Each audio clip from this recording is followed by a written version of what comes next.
Praise the Lord. So let's pray.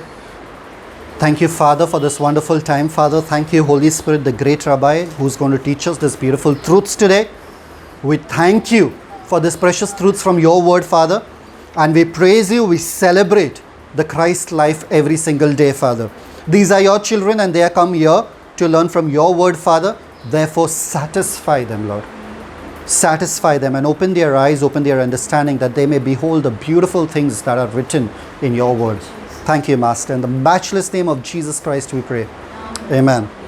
Praise the Lord.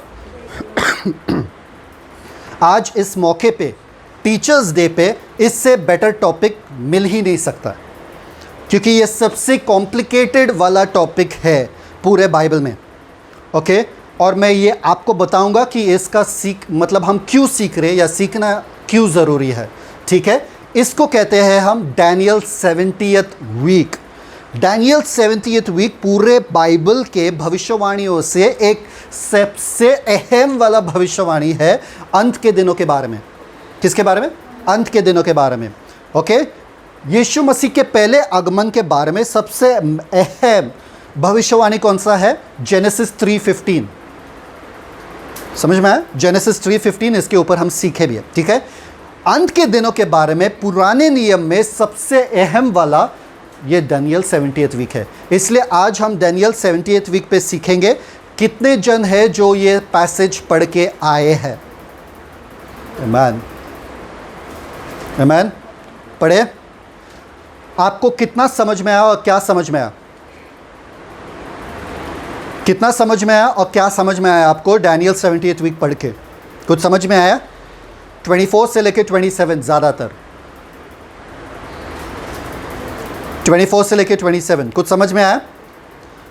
तो आज हम देखेंगे कि इसको कैसे हम अच्छे रीति से सीख सकते हैं. ठीक है, सबसे पहली बात, डैनियल 70th वीक के कुछ मुद्दे हैं जो मैं आपके सामने रखने वाला हूँ. सबसे पहले पर्पस. पर्पस का मतलब क्या है? व्हाट यू से इन हिंदी. मैं हिंदी भी डाल दूंगा बाद में. उद्देश्य. सबसे पहला अहम मुद्दा डैनियल 70th वीक का क्यों सीखना है. ओके, उसका उद्देश्य. उसके बाद हम देखेंगे लोग या पीपल. सब पीपी है. ओके, तो आपको इजी रहेगा याद करने के लिए. लोग या पीपल. तीसरा मुद्दा जो है प्लान या योजना. प्लान या योजना. ठीक है, उसके बाद चौथा वाला मुद्दा जो है आपको दिख रहा है, लाइट है शायद से, पीरियड. पीरियड का मतलब क्या है? काल. पीरियड का मतलब क्या है? काल. ओके, तो चौथा वाला मुद्दा जो है काल है. और पांचवा वाला मुद्दा जो है प्लॉट. प्लॉट का मतलब क्या है? ज़मीन. प्लॉट का मतलब क्या है? ज़मीन. ठीक है, पहला मुद्दा कौन सा है? पर्पस. दूसरा मुद्दा कौन है? पीपल. तीसरा मुद्दा कौन सा है? प्लान, पीरियड और प्लॉट. सिंपल. ओके, सबसे पहले हम जाएंगे इंट्रोडक्शन में या परिचय में. इंट्रोडक्शन के लिए हम खोलते हैं डैनियल चैप्टर 9. डैनियल का 9वां अध्याय खोलते हैं और देखते कि डैनियल चैप्टर 9 में क्या लिखा है. यह बहुत खूबसूरत पैसेज है. विस्तार रीति से आप पढ़ना घर जाके. बहुत ज़रूरी है कि आप ये पैसेज पढ़ो. ओके, सबसे पहले वर्स में अगर हम शुरू करते हैं, डैनियल चैप्टर 9 वर्स 1 पढ़ो हिंदी में. मादी शर्यश का पुत्र दारा जो कसदियों के देश पर राजा ठहराया गया था. अभी तक आपको पता रहेगा कि जब भी हम बाइबल पढ़ते हैं, अगर ऐसे कठिन नाम आते हैं, एक रीज़न के वजह से, एक वजह रहता है कि उनका नाम डालना वहाँ पे. ठीक है, आज हम डैनियल के ऊपर नहीं सीख रहे, मतलब डैनियल का किताब नहीं सीख रहे, इसलिए इसके हिस्ट्री में नहीं जाएंगे या इतिहास में नहीं जाएंगे. पर जब हम डैनियल सीखेंगे, हर एक राजा के इतिहास में जाके, जैसे हम हेरोद के लिए गए थे, जैसे कि हम सीजर के लिए गए थे, वैसे इनके इतिहास में भी जाएंगे. आगे पढ़ो. उसके राज्य के पहले वर्ष में मुझ डैनियल ने शास्त्र के द्वारा समझ लिया. किसके द्वारा? शास्त्र के द्वारा. शास्त्र के द्वारा मतलब क्या? किताबों के द्वारा. कौन से किताब के द्वारा? कौन सा किताब वो पढ़ रहे थे? बाइबल तभी नहीं था. एक ही चीज़ था उनके हाथ में, वो है यिर्मयाह. ओके, यिर्मयाह के कौन से ऐसे वचन वो पढ़ रहा था, हमें जानना ज़रूरी है. ओके, सबसे पहले हम खोलते हैं यिर्मयाह 25. Thank you father. खोलो यिर्मयाह 25 वर्स 11. Thank you father. सारी जातियों का यह देश उजाड़ ही उजाड़ होगा हाँ। और ये सब जातियां 70 वर्ष तक हाँ। बाबुल के राजा के अधीन रहेंगी। कितने? 70 वर्ष तक। 70 वर्ष तक। क्यों वो लोग गए थे? 2 क्रॉनिकल्स 36:21, दूसरा इतिहास 36:21, दूसरा इतिहास 36:21, 36:21, 2 क्रॉनिकल्स 36:21। क्यों गए थे वो लोग बाबिलोन देश में? पढ़ो। यह सब इसलिए हुआ कि यहोवा का जो वचन यिर्मयाह के मुंह से निकला था वह पूरा हो कि देश अपने विश्राम कालों में सुख भोगता रहे। इसलिए जब तक वह सूना पड़ा रहा तब तक अर्थात 70 वर्ष के पूरे होने तक उसको विश्राम मिला। परफेक्ट। आपको ये जानना ज़रूरी है कि यहोवा ने एक उनको आज्ञा दिया। आज्ञा क्या था? हर 7वें साल में आपको ज़मीन नहीं खोदना है प्लांटेशन के लिए, बोने के लिए बीज नहीं खोना है, ज़मीन को आराम दो। ऐसे कई वर्षों तक वो 7वें साल में भी बोते गए। उन्होंने यहोवा का आज्ञा का पालन नहीं किया, जिसकी वजह से यहोवा ने कहा जितने 7 साल तुमने नहीं आराम दिया ना ज़मीन को, उतना मैं आराम दूंगा, इसलिए तुम लोगों को मैं यहाँ से उठा के बाबिलोन देश में भेज दूंगा। कहाँ पे? बाबिलोन देश में भेज दूंगा। बाबिलोन देश में भेजने के बाद वो लोग वहाँ पर कब तक रहेंगे? 70 साल तक। 70 साल तक वहाँ पे रहेंगे। क्यों 70 साल तक? जितना उन लोगों ने बोया है, जितने साल, जितने आराम नहीं दिया उन्होंने, उतना साल तक उनको वहाँ पर रहना पड़ा। ओके, तो यिर्मयाह ने ऑलरेडी ये प्रोफेसाई किया। यिर्मयाह ने बोला कि ये लोग जो है बाबिलोन देश में निकाले जाएंगे, डाले जाएंगे 70 साल तक। कितना? 3 बार उनको ले लेके उनको बाबिलोन में डाल दिया। सबसे पहले बार 606 में हुआ था, 606 BC, और सबसे आखिरी बार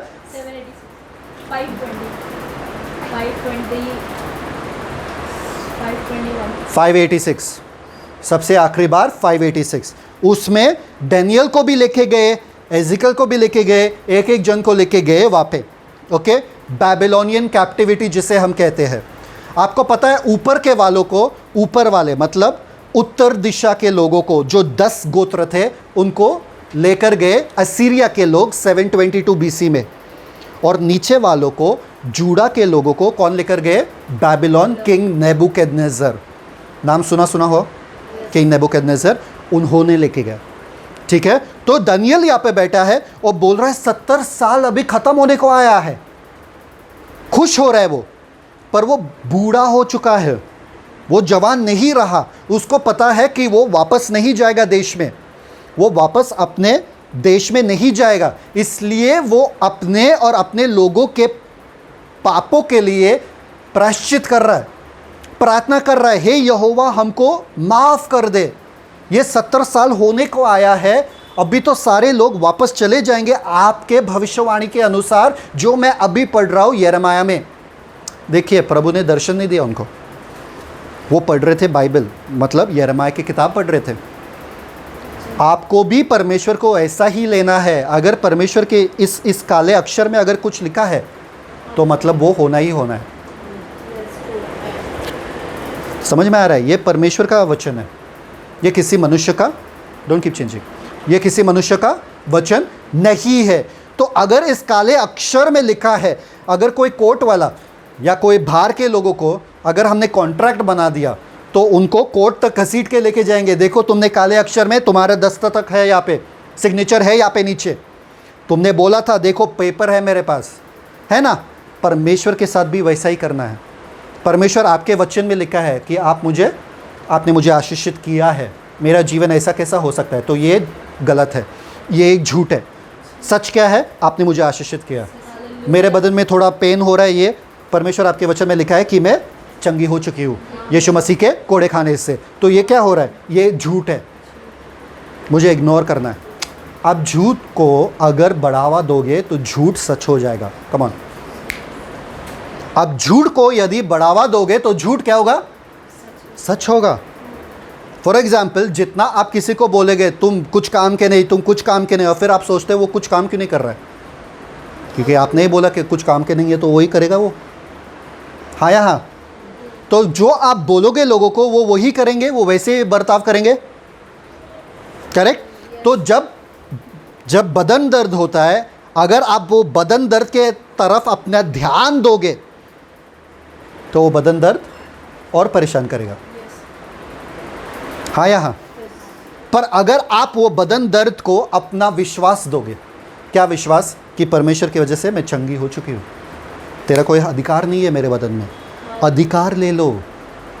हर एक आत्मा जो है, जब यीशु ने पतरस के सांस को ठीक किया, उसके हाथ पकड़ के उसको बोला उठ, आपको पता है इंग्लिश में क्या लिखा है वहाँ पे? The fever left her.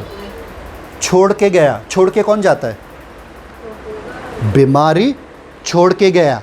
छोड़ के गया मतलब क्या? मतलब बीमारी एक आत्मा है, दर्द एक आत्मा है, पेन एक आत्मा है, वो छोड़ के जाएगा जब आप अधिकार दिखाओगे। तो समझ में आया? दुख रहा है फिर भी दुख रहा है, फिर आप ऐसे बैठोगे? नहीं। पुलिस वाले जो है बाहर जो खड़े बोलते हैं ना स्टॉप, अगर कोई रुकता नहीं क्या करते वो लोग? अरे जाने दो, मेरे पास टाइम नहीं है उनके पास जाने के लिए, है ना? क्या बोलते? आप क्या करोगे? बाइक लेके आप क्या करोगे? उनका पीछा करोगे। रुके क्यों नहीं? मैंने बोला तुमको रुकने के लिए, तुम रुके क्यों नहीं? भले तुम्हारे पास सारे कागज है, फिर भी मुझे कुछ फ़र्क नहीं पड़ता है। समझ में आया कि मैंने क्या बोला? पुलिस वाला अगर किसी को रोक रहा है, वो रुका नहीं, तो वो क्या करेगा? पुलिस वाला दौड़ेगा। बीमारी को दौड़ा के ख़त्म करो अपने शरीर में, दौड़ा के। चुप मत बैठो। समझ में आ रहा है? तो ये बंदा जो है, डैनियल जो है, परमेश्वर को कह रहा है तुम्हारे लिखे वचन में जो जेरेमाया प्रॉफिट नबी के द्वारा तुमने भविष्यवाणी किया, परमेश्वर अभी तो पूरा होने वाला है। देखो verse 2, 9 verse 2, chapter 9 verse 2। Thank you father. Daniel chapter 9 verse 2। दानियल उसका 9वां अध्याय का दूसरा वचन।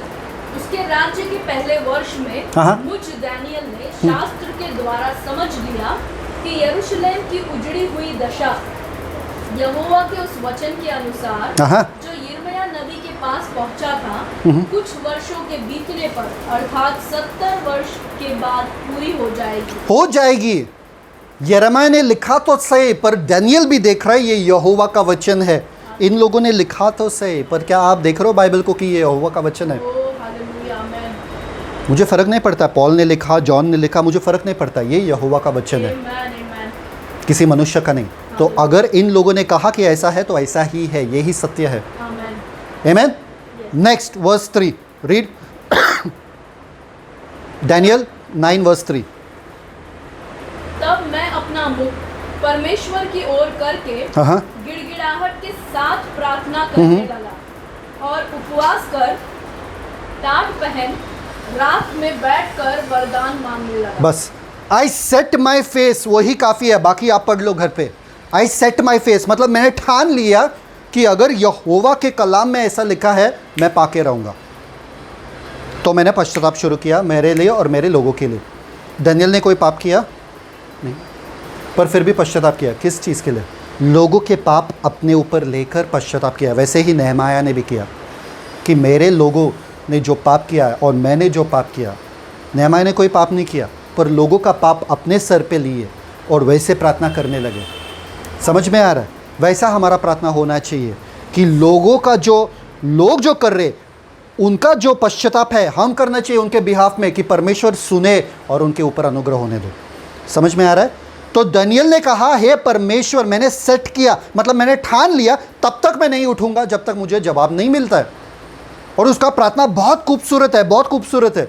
और एक चीज़ मैं आपके ध्यान के पास लाना चाहता हूँ, वो है वर्स 17 ऑनवर्ड्स। पढ़ो वर्स 17 ऑनवर्ड्स, रीड वर्स। उसका 9वां अध्याय उसका 17 वचन। हे हमारे परमेश्वर, अपने दास की प्रार्थना और गिड़गिड़ाहट सुन अपने उजड़े हुए पवित्र स्थान पर अपने मुख का प्रकाश चमका। वाव। हे प्रभु, अपने नाम के निमित्त यह कर। हे मेरे परमेश्वर, कान लगाकर सुन, आँख खोलकर हमारी उजड़ी हुई दशा और उस नगर को भी देख जो तेरा कहलाता है, क्योंकि हम जो तेरे सामने गिड़गिड़ा कर प्रार्थना करते हैं सो अपने धर्म के कामों पर नहीं वरन तेरी बड़ी दया ही के कामों पर भरोसा उसको रखकर करते हैं। पता चला कि परमेश्वर सुनेंगे क्यों? अपने नाम के निमित्त। हालेलुया। नाम के निमित्त क्यों? क्योंकि अगर परमेश्वर आपने वचन में कहा, ये आपके नाम के खिलाफ रहेगा कि अगर आपने पूरा नहीं किया तो। Hallelujah. You have to tell God his name is at stake. Amen. Thank you Jesus. आप डरते हो यदि मैंने किसी के ऊपर हाथ रखा हो, यीशु के नाम में कमांड किया, वो ठीक नहीं हुआ तो किसका नाम है? आपका नाम है कि यीशु का नाम है? आप बोल रहे हो क्या? हाँ, रॉजर के नाम में ठीक हो जाओ, आप बोलते हो वहाँ पे? नहीं ना, किसका नाम जा रहा है? तो रिस्पॉन्सिबिलिटी किसका है? जाओ बिंदास। यीशु भी आएंगे और बोलेंगे अरे नहीं बाबा मेरा नाम लिया, चलो करना ही पड़ेगा, ठीक करना ही पड़ेगा, मेरा नाम आ गया बीच में, क्योंकि मेरा नाम कभी फेल नहीं होता है, कभी फेल नहीं होता है। तो जब भी आप यीशु का नाम लेते हो, चीज़ें होना ही होना ज़रूरी है। इसलिए दानियल यहाँ पे कह रहा है परमेश्वर तेरे नाम के लिए तू सुन, क्योंकि तेरा नाम यहाँ पर है।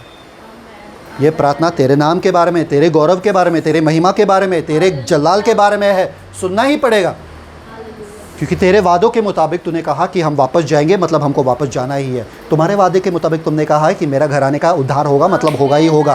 तुम्हारे वादे के मुताबिक मेरे जीवन में भलाई होगी, मतलब मेरे जीवन में भलाई होगी। वरना अगर नहीं हो रही है तो ये आपके गौरव, आपके शान और आपके नाम के खिलाफ है। Come on, don't accept that. देखो ऐसे प्रार्थना क्या करता है। दानियल कहता है ये मेरे धार्मिकता की वजह से सुन मत मेरे प्रार्थना, मेरे धार्मिकता की वजह से मेरे प्रार्थना मत सुनना, तुम्हारे दया के वजह से सुन लो, तुम्हारी दया के वजह से। आपको कह रहा हूं मैं, ऐसे प्रार्थना यदि आप करोगे तो क्या होगा मालूम है? आपका हश्र क्या होगा? Read verse 19, read. Thank you father. प्रभु सुन ले, हाँ। हे प्रभु पाप क्षमा कर, हाँ। हे प्रभु ध्यान देकर जो करता है उसे कर, विलंब न कर। हाँ। हे मेरे परमेश्वर, तेरा नगर और तेरी प्रजा तेरी ही कहलाती है, इसलिए अपने नाम के निमित्त ऐसा ही कर। ये परमेश्वर तेरी प्रजा, तेरी जो ये पीपल है, तेरी जो लोग है, तेरा जो ये शहर है, तुम्हारे नाम से जाना जाता है। हम क्रिस्ती है, क्रिस्त का नाम हमसे जुड़ा हुआ है, मसीहा का नाम हमसे जुड़ा है, मसीहा कहलाते हैं हम, मसीह। उनका नाम जुड़ा हुआ है हमसे। How can he let you be defeated? How can he let you live that life? सोचो जरा। यहाँ पे दानियल क्या कह रहा है? तुम्हारा नाम जुड़ा है किससे? तुम शहर से और प्रजा से तुम्हारा नाम जुड़ा है। ये तुम्हारे लोग हैं, इज़राइल का परमेश्वर तुम्हारा शान है। ये परमेश्वर, इसके वजह से सुनना। ऐसे नहीं कि मैंने अच्छा प्रार्थना किया, ऐसे नहीं कि मेरा धार्मिकता अच्छा है, परमेश्वर तेरे नाम की वजह से तो सुनना। Start praying like this prayers. परमेश्वर के जलाल को, परमेश्वर के गौरव को सामने रख के ऐसे प्रार्थना करो। परमेश्वर तेरे वचन में लिखा है, मतलब होना ही होना है। अगर नहीं हुआ तेरे जलाल और गौरव के खिलाफ है। आपको पता है ऐसे प्रार्थना करने से क्या होगा? शॉक हो जाओगे। वर्स 20 पढ़ना। Thank you father. मैं प्रार्थना करता हाँ। और अपने अपने इजरायली जाति भाइयों के पाप का अंगीकार करता हूँ, हाँ। अपने परमेश्वर यहोवा के सम्मुख उसके पवित्र पर्वत के लिए गिड़गिड़ाकर विनती करता ही था। हाँ, करता करता करता करता, कमान, करता ही था, करता ही था, करता। आपको पता है जब आप पढ़ते हो कैसे पढ़ते हो आप? करता ही था मतलब मैं कर ही रहा था, मैंने आमेन बोला भी नहीं। और क्या हुआ? वर्स 21 देख लो, कमान। तब वह पुरुष जिब्राइल, मैंने जिसे मैं उस समय देखा, जब मुझे पहले दर्शन हुआ था, उसने वेग से उड़ने की आज्ञा पाकर सांझ के अन्न बलि के समय मुझे छू लिया और मुझे समझाकर मेरे साथ बातें करने जब लगा। परमेश्वर के महिमा के बारे में है, परमेश्वर देर नहीं करते। तुरंत दानियल के आमेन बोलने से पहले गैब्रियल तू जा, नीचे पहुंच। आमेन बोलने से पहले, और गैब्रियल ने क्या कहा? मुझे आज्ञा मिला पहुंचने के लिए, तुम्हारे आमेन बोलने से पहले मुझे पहुंचना था यहाँ पे। वेग से मतलब जल्दी जा, तुरंत। Come on. मैं बातें कर ही रहा था, आपको लगता है 10 साल लगता है प्रार्थना का जवाब? अरे 10 साल से प्रार्थना कर रही हूँ, जवाब भी नहीं मिल रहा है। हालेलुया। आप कौन से बाइबल पढ़ रहे हो? मुझे समझ में नहीं आ रहा है। यस। क्यों रुके हो आप? आज्ञा निकल जाती है, जैसे अपने बच्चे को देखते हैं प्रार्थना करते हुए, परमेश्वर के सिंहासन से आज्ञा निकल जाती है। आमेन। कर, आमेन। दूतों के लिए कर, जो कुछ वो कह रहे कर, क्योंकि मेरे महिमा के बारे में है ये। कमान, परमेश्वर अपने महिमा के प्रति बहुत ही जलनशील है या जेलस है। वो अपने महिमा किसी और को नहीं देंगे, स्पेशली शैतान को तो देंगे ही नहीं। प्रार्थना तो ऐसे करो यार, परमेश्वर के महिमा के बारे में देखो, झट से जवाब आपके आमेन बोलने से पहले तुरंत वो चीज़ हो जाएगी, आपके सोचने से पहले हो जाते हैं। आपको तो ये डर लगना चाहिए कि मैं वो चीज़ चाहूँ भी ना, क्योंकि यदि मैंने वो चीज़ चाहा तो मुझे मिल जाएगा, मिल जाएगा। आमेन। तो डर लगना चाहिए। अरे मैंने वो चाहा, वो ड्रेस सिर्फ चाहा, आ गया घर पे है, ऐसा। कम ऑन, ये हमारा जीवन है, ये हमारा परमेश्वर है। अगर पुराने नियम में कर सकते तो नया नियम में और कितना है, और कितना है नया नियम में। देखो लास्ट पार्ट रीड, कब आया वो, किस समय में आया? सांझ के, और मुझे सांझ के अन्न बलि के हाँ। समय मुझको छू लिया और मुझे समझाकर मेरे साथ बातें करने लगा। समझाकर बातें करने लगा। आपको पता है दानियल 3 बार प्रार्थना करते थे। आई थिंक 6:10, दानियल 6:10 3 बार प्रार्थना करते थे। कौन कौन से टाइम? सुबह, दोपहर, दोपहर और शाम। किसी को टाइमिंग पता है? 6:39 मॉर्निंग 6, आफ्टरनून 3, इवनिंग 9। 9, 9, 12 और 3। सुबह 9, दोपहर 12 और शाम का 3 बजे। वैसे यहूदी लोग प्रार्थना करते हैं, वैसे दानियल भी प्रार्थना करता था। सुबह 9 बजे, दोपहर को 12 बजे और 3 बजे। रात को नहीं करते थे। ओके, नेक्स्ट वर्स 22 पढ़ो। उसने मुझसे कहा, हाँ हाँ, हे डैनियल, हे डैनियल, मैं तुझे बुद्धि हाँ। और प्रवीणता देने को अभी निकल आया हूँ। हाँ ओके, जब तू गिड़गिड़ाकर विनती करने लगा, ये सुन लो, ये सुन लो, ये आपके ज़िंदगी के लिए this should be the, when you pray this should be your best verse. सुन लो, जब तू गिड़गिड़ाकर विनती करने लगा तभी इसकी आज्ञा निकली। इसलिए मैं तुझे बताने आया हूँ, क्योंकि तू अति प्रिय क्यों? ठहरा है। तू अति, प्रिय ठहरा है। तू अति, प्रिय कम ठहरा ऑन। है। आपको क्या लगता है नए करार में हम कौन है परमेश्वर के लिए? अति प्रिय तो है, अति प्रिय बच्चे हैं हम। इसलिए तू जैसे गिड़गिड़ाकर रोने लगा, परमेश्वर ने बोला मेरा बच्चा रो रहा है, झट से जाओ और उनके आंसू पोंछ दो।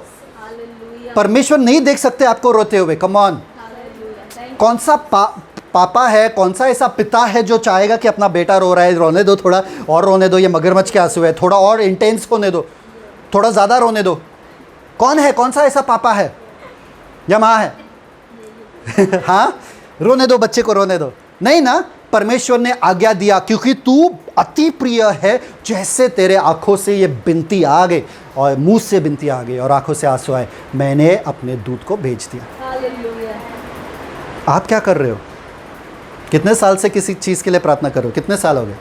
सोचो, आप भूल गए कि आप अति प्रिय हो। परमेश्वर के महिमा को लेके प्रार्थना करो, परमेश्वर तुरंत जवाब दे। आपके आमेन बोलने से पहले आपको जवाब मिलेगा। जितने जनों ने विश्वास किया है वही आमेन बोलेंगे और उनके लिए ही होगा। Thank you. Next verse read, beautiful. मैं तुम्हें ज्ञान बुद्धि देने के लिए आया। प्रवीणता, क्या प्रवीणता? स्किल। नेक्स्ट, तब ही इसकी आज्ञा निकली, इसलिए मैं तुझे बताने आया हूँ, हाँ, हाँ। क्योंकि तू अति प्रिय ठहरा है। हाँ, हाँ। इसलिए उस विषय को समझ ले और दर्शन की बात का अर्थ बूझ ले। बूझ ले, दर्शन के बातों का अर्थ बूझ ले। एक बात मैं बताना चाहता हूँ आपको, डैनियल को कह रहे हैं कि अभी जो तुम 70 वर्ष के लिए सेलिब्रेट कर रहे हो ना, कि अभी 70 वर्ष जो है ख़त्म हो जाएगा और तुम लोग वापस अपने गाँव जाओगे, उसके बारे में मत सोचना। मैं कुछ और आपको बताने वाला हूँ। मैं पूरे इज़राइल के हिस्ट्री के बारे में आपको बताने वाला हूँ कि फ्यूचर में इज़राइल के साथ क्या होने वाला है। ये चीज़ों को छोड़ दो, ये तो होना ही होना है। मैं कुछ और ज़्यादा बड़ा बताने वाला हूँ। अभी के नेक्स्ट जो 4 वर्सेस है, 24, 25, 26 एंड 27, वो कितने स्कॉलरों ने कोशिश किया इसको समझने के लिए, समझ नहीं पाए। कितने प्रीचिंग मैंने देखा, सब कंफ्यूज हो जाते हैं कि क्या है ये, पर आप लोगों को गैब्रियल बुद्धि देगा और प्रवीणता देगा। आमेन। ये न्यू टेस्टामेंट वाला गैब्रियल है। आमेन। ओके, तो अभी हम देखेंगे सबसे पहले क्या चीज़ है, द पर्पस, उद्देश्य। अभी सरमन शुरू होता है, अभी इंट्रोडक्शन था। आज का सरमन बहुत छोटा है, ओके। सिर्फ मैथमेटिक्स है, आपको सिर्फ मैथ्स समझ में आना चाहिए। तो सब लोग अपना मोबाइल रखो अपने पास और कैलकुलेटर रखो, ओके। मोबाइल और कैलकुलेटर दिमाग, हाँ, रेडी। बहुत सिंपल, मैं आपको गहराई में इतना लेके नहीं जाऊंगा, जब डैनियल सीखेंगे तभी गहराई में जाएंगे। अभी फ़िलहाल सिर्फ ये कॉन्सेप्ट समझ में आना चाहिए। क्यों हमें डैनियल के 70वें हफ्ते को सीखना है, क्यों इतना कॉम्प्लिकेटेड टॉपिक, क्यों ज़रूरी, क्यों है। पहले इंग्लिश में स्लाइड आएगा, फिर हिंदी में, तो रुकना, ओके, अगर समझ में ना आया। सबसे पहले बात, क्लेश का जो समय है वो 7 साल ही क्यों है। महासंकट का जो समय है 7 साल ही क्यों है। 1 साल क्यों नहीं, 2 साल क्यों नहीं, हाँ, 8 साल क्यों नहीं, 12 साल क्यों नहीं। तो क्लेश का समय जो है 7 साल ही क्यों है, ये डैनियल 70th वीक से पता चलता है। दूसरा, main purpose of the 7 years tribulation, महासंकट क्लेश का जो समय है 7 साल, उसका मकसद क्या है, उद्देश्य क्या है। Thank you father. Third, rapture का होना ज़रूरी और आवश्यक क्यों है 7 साल के पहले। 7 साल के पहले रैप्चर का होना ज़रूरी क्यों है, दानियल 70th वीक से सीखेंगे। ये सारे उन लोगों के लिए जो सोचते हैं रैप्चर बीच में होगा, रैप्चर महाक्लेश के समय के बाद होगा, ये आप लोगों के लिए। अगर दानियल 70th वीक समझ में आता है तो आपको पता चलेगा कि रैप्चर का होना आवश्यक क्यों है क्लेश के समय के पहले, ठीक है, ध्यान देना। नेक्स्ट, आखिरी वाला पॉइंट, कि कलीसिया जो है क्लेश के समय में गायब क्यों है या मिसिंग क्यों है। क्लेश के समय में कलीसिया कहा गया। ये सारे सवालों के जवाब ढूंढने के लिए हम प्रकाशित वाक्य को छोड़ के दानियल में आ चुके हैं, ओके। क्योंकि दानियल के 70वें हफ्ते के बारे में जब आप सीखोगे, आपको ये सारे जवाब मिल जाएंगे, सवालों के जवाब मिल जाएंगे। Amen, yes man. Next slide. क्यों दानियल के 70 हफ्ते के बारे में सीखे। सबसे पहले, क्लेश का समय 7 साल ही क्यों है, हिंदी वाले। दूसरे, क्लेश के 7 सालों का उद्देश्य क्या है।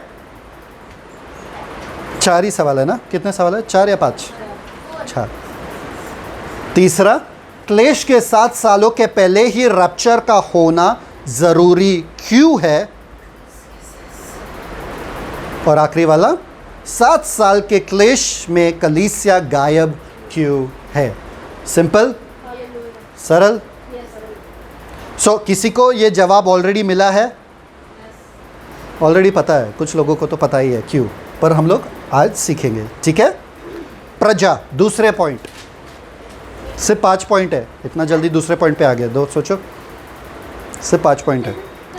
प्रजा, लोग, कौन से लोग, दानियल कौन से लोगों के बारे में प्रार्थना कर रहा था, इज़राइल लोगों के बारे में और जेरूसलम के बारे में, अपने शहर के बारे में, अपने लोगों के बारे में, अपने शहर के बारे में, चर्च के बारे में नहीं, यहूद अन्य जाति के बारे में नहीं। वर्स 24 पढ़ो, वर्स 24। दानियल अध्याय 9 उसका वचन 24, तेरे लोगों और तेरे पवित्र नगर के लिए 70 सप्ताह ठहराए गए हैं। 70, बस 70 सप्ताह ठहराए गए हैं। किसके लिए, कलीसिया के लिए, नहीं, अन्य जाति के लिए, नो, किसके लिए, तेरे लोग और तेरे नगर, तेरे लोग और तेरे नगर। तो आप अपने आप को ढूंढो मत, इसमें मिलेगा ही नहीं, चर्च या कलीसिया के बारे में ये है ही नहीं, अन्य जाति के बारे में है ही नहीं, ये आप लिख के रखो। सिर्फ इज़राइल और यरूशलेम शहर के बारे में, यहूदी लोगों के बारे में और यरूशलेम शहर के बारे में, बस। समझ में आया?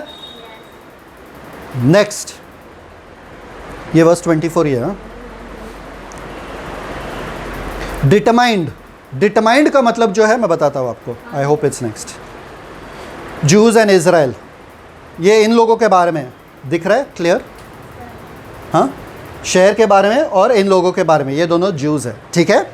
इन लोगों के बारे में वो वेलिंग वॉल है, वेलिंग वॉल ये बीन ना, जो बीन है वेलिंग वॉल। Okay, next, people. पूरे बाइबल में सिर्फ 3 प्रकार के लोग हैं। कितने प्रकार के लोग हैं? 3 प्रकार के लोग हैं। एक यहूदी, दूसरा अन्य जाति और तीसरा कलीसिया। कहाँ से मुझे पता चलता है? 1 कोरिन्थियंस 10:32 पढ़ो। 3 प्रकार के लोग हैं, इससे ज़्यादा कोई नहीं है। 3। पहला कुरिन्थियों का 10वां अध्याय उसका 32 वचन। हाँ, तुम न यहूदियों हाँ, न यूनानियों हाँ, और न परमेश्वर की कलीसिया के लिए ठोकर का कारण। यहूदी, यूनानी, परमेश्वर के कलीसिया, 3 प्रकार के लोग हैं। कितने? 3 प्रकार के लोग। एक तो यहूदी, एक तो अन्य जाति या यूनानी, और एक तो परमेश्वर के कलीसिया। ठीक है, तो ये परमेश्वर के कलीसिया के बारे में तो नहीं है, क्योंकि दानियेल के समय में परमेश्वर का कलीसिया था नहीं। ये यूनानी लोगों के बारे में नहीं था, क्योंकि दानियेल को साफ साफ कहा था कि ये तुम्हारे लोग और तुम्हारे शहर के बारे में है। दानियेल कौन से लोग से था, कौन से शहर से था? यहूदी था। तो सबसे पहले वाला ही सही है, वो यहूदी के बारे में है। समझ में आ रहा है? सिंपल। आगे थोड़ा कॉम्प्लिकेटेड हो जाएगा, तो मेरे साथ बने रहो। आमीन। Next, the plan. तीसरे पॉइंट पे आए हैं, सिर्फ 5 पॉइंट है। सोचो जितना जल्दी जा रहे हैं, बहुत छोटा प्रीचिंग है, सच में बोल रहा हूँ। द प्लान पढ़ो 24।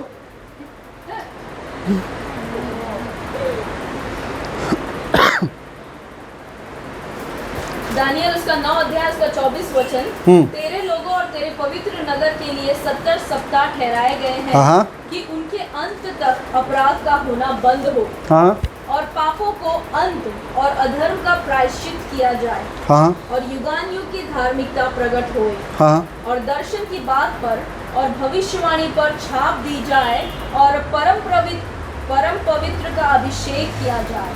परफेक्ट। आपको ये पढ़ने से पता चलेगा कि दानियेल को कह रहा है गैब्रियल कि ये 6 चीज़ें जो है होना ज़रूरी है। इसके वजह से 70 सप्ताह जो है, 70 वीक्स डिटरमाइंड, मतलब ठहराए गए। ठहराए गए मतलब हिब्रू में कट ऑफ। कट ऑफ का मतलब क्या है? काटा गया, मतलब समय से निकाला गया। 70 हफ्ता परमेश्वर जो अनादिकाल है, उन्होंने समय से निकाल दिया। 70 हफ्ता यहूदी लोगों के लिए अलग करके रखा कि यहूदी लोगों के दिमाग में या यहूदी लोगों के जीवन में ये 6 बातें होना ज़रूरी है इन 70 हफ्ताओं के बीच में। यहाँ तक ठीक है? There are 6 things that have to happen in the Jews, in the Israel life, okay? 6 things जो यहाँ पर लिखा है। 6 बातें होना ज़रूरी है उनके जीवन में इन 70 हफ्ताओं में, इसलिए परमेश्वर ने डिटरमाइन किया। 70 हफ्ता काटे गए, निकाले गए, समय से, इतिहास से अलग किए गए। Perfect. Okay, next let's see that. 70 हफ्ता जो है, 70 हफ्ता जो है वो क्या है? हफ्ता जो वर्ड वहाँ पे यूज़ किया है वो हिब्रू में शबुआ है। क्या है? सब लोग बोलो। शबुआ। शबुआ मतलब 7। शबुआ का मतलब ये नहीं कि हफ्ता, शबुआ का मतलब क्या है? 7। आमीन। तो 7, तो 77। अगर आप बोलो 70 हफ्ता, और हफ्ता का मतलब है 7, तो 70 7। समझ में आया? हफ्ता का शब्द निकाल दो, 70 7 हो गया। अपना दिमाग रखो यहाँ पे, हाँ, ध्यान देना। ये थोड़ा कठिन है, पर आपने इसको मास्टर कर लिया तो आपको सब कुछ मिल जाएगा। 70 सप्ताह है, सप्ताह का जो शब्द है वो 7 है, तो इसलिए सप्ताह को निकाल दो 70 7। यहाँ तक ठीक है?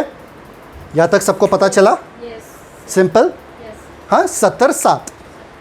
अपना मोबाइल निकालो, कैलकुलेटर निकालो, झट से मुझे बोलो 70 7 मतलब कितना होता है? हाँ पहले से पता है लोगों को। कैलकुलेटर निकालो, 70 इंटू 7 हाउ मच? 70 7 कितना होता है? 70 गुना 7 490। गुड। How much? 490। 490 सबको मिला मोबाइल में 490? चलो देखते। Total 490 years. सिंपल। यहाँ तक समझ में आया? 70 इंटू 7। दिन के बारे में बात नहीं कर रहा है परमेश्वर, सालों के बारे में बात कर रहे हैं, साल। ठीक है, तो 70 7 मतलब 490 490।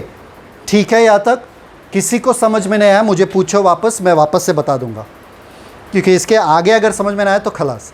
70 7 मतलब 70 गुना 7। Okay, 70 into 7 is 490। 70 weeks, that is 7 ना, the word is there 7। 70 into 7 is 490 and that is years. Years क्यों है?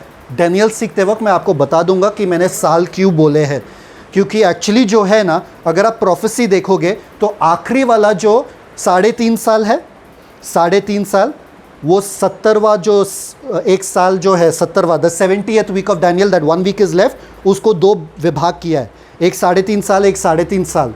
अगर वो 3.5 साल 3.5 साल साल है तो पहले वाले भी साल ही होगा, पहले वाले दिन थोड़ी होगा। तो वो बाद में मैं आपको सिखाऊंगा विस्तार रीति से। ठीक है, अभी फ़िलहाल ये मुझ पे विश्वास करो कि ये साल ही है दिन, हाँ साल ही है, दिन नहीं है। ठीक है, ओके सो ठीक है, ओके यहाँ तक सबको मिला। 70 सप्ताह, सप्ताह का मतलब है 7, इसलिए 70 इंटू 7 490।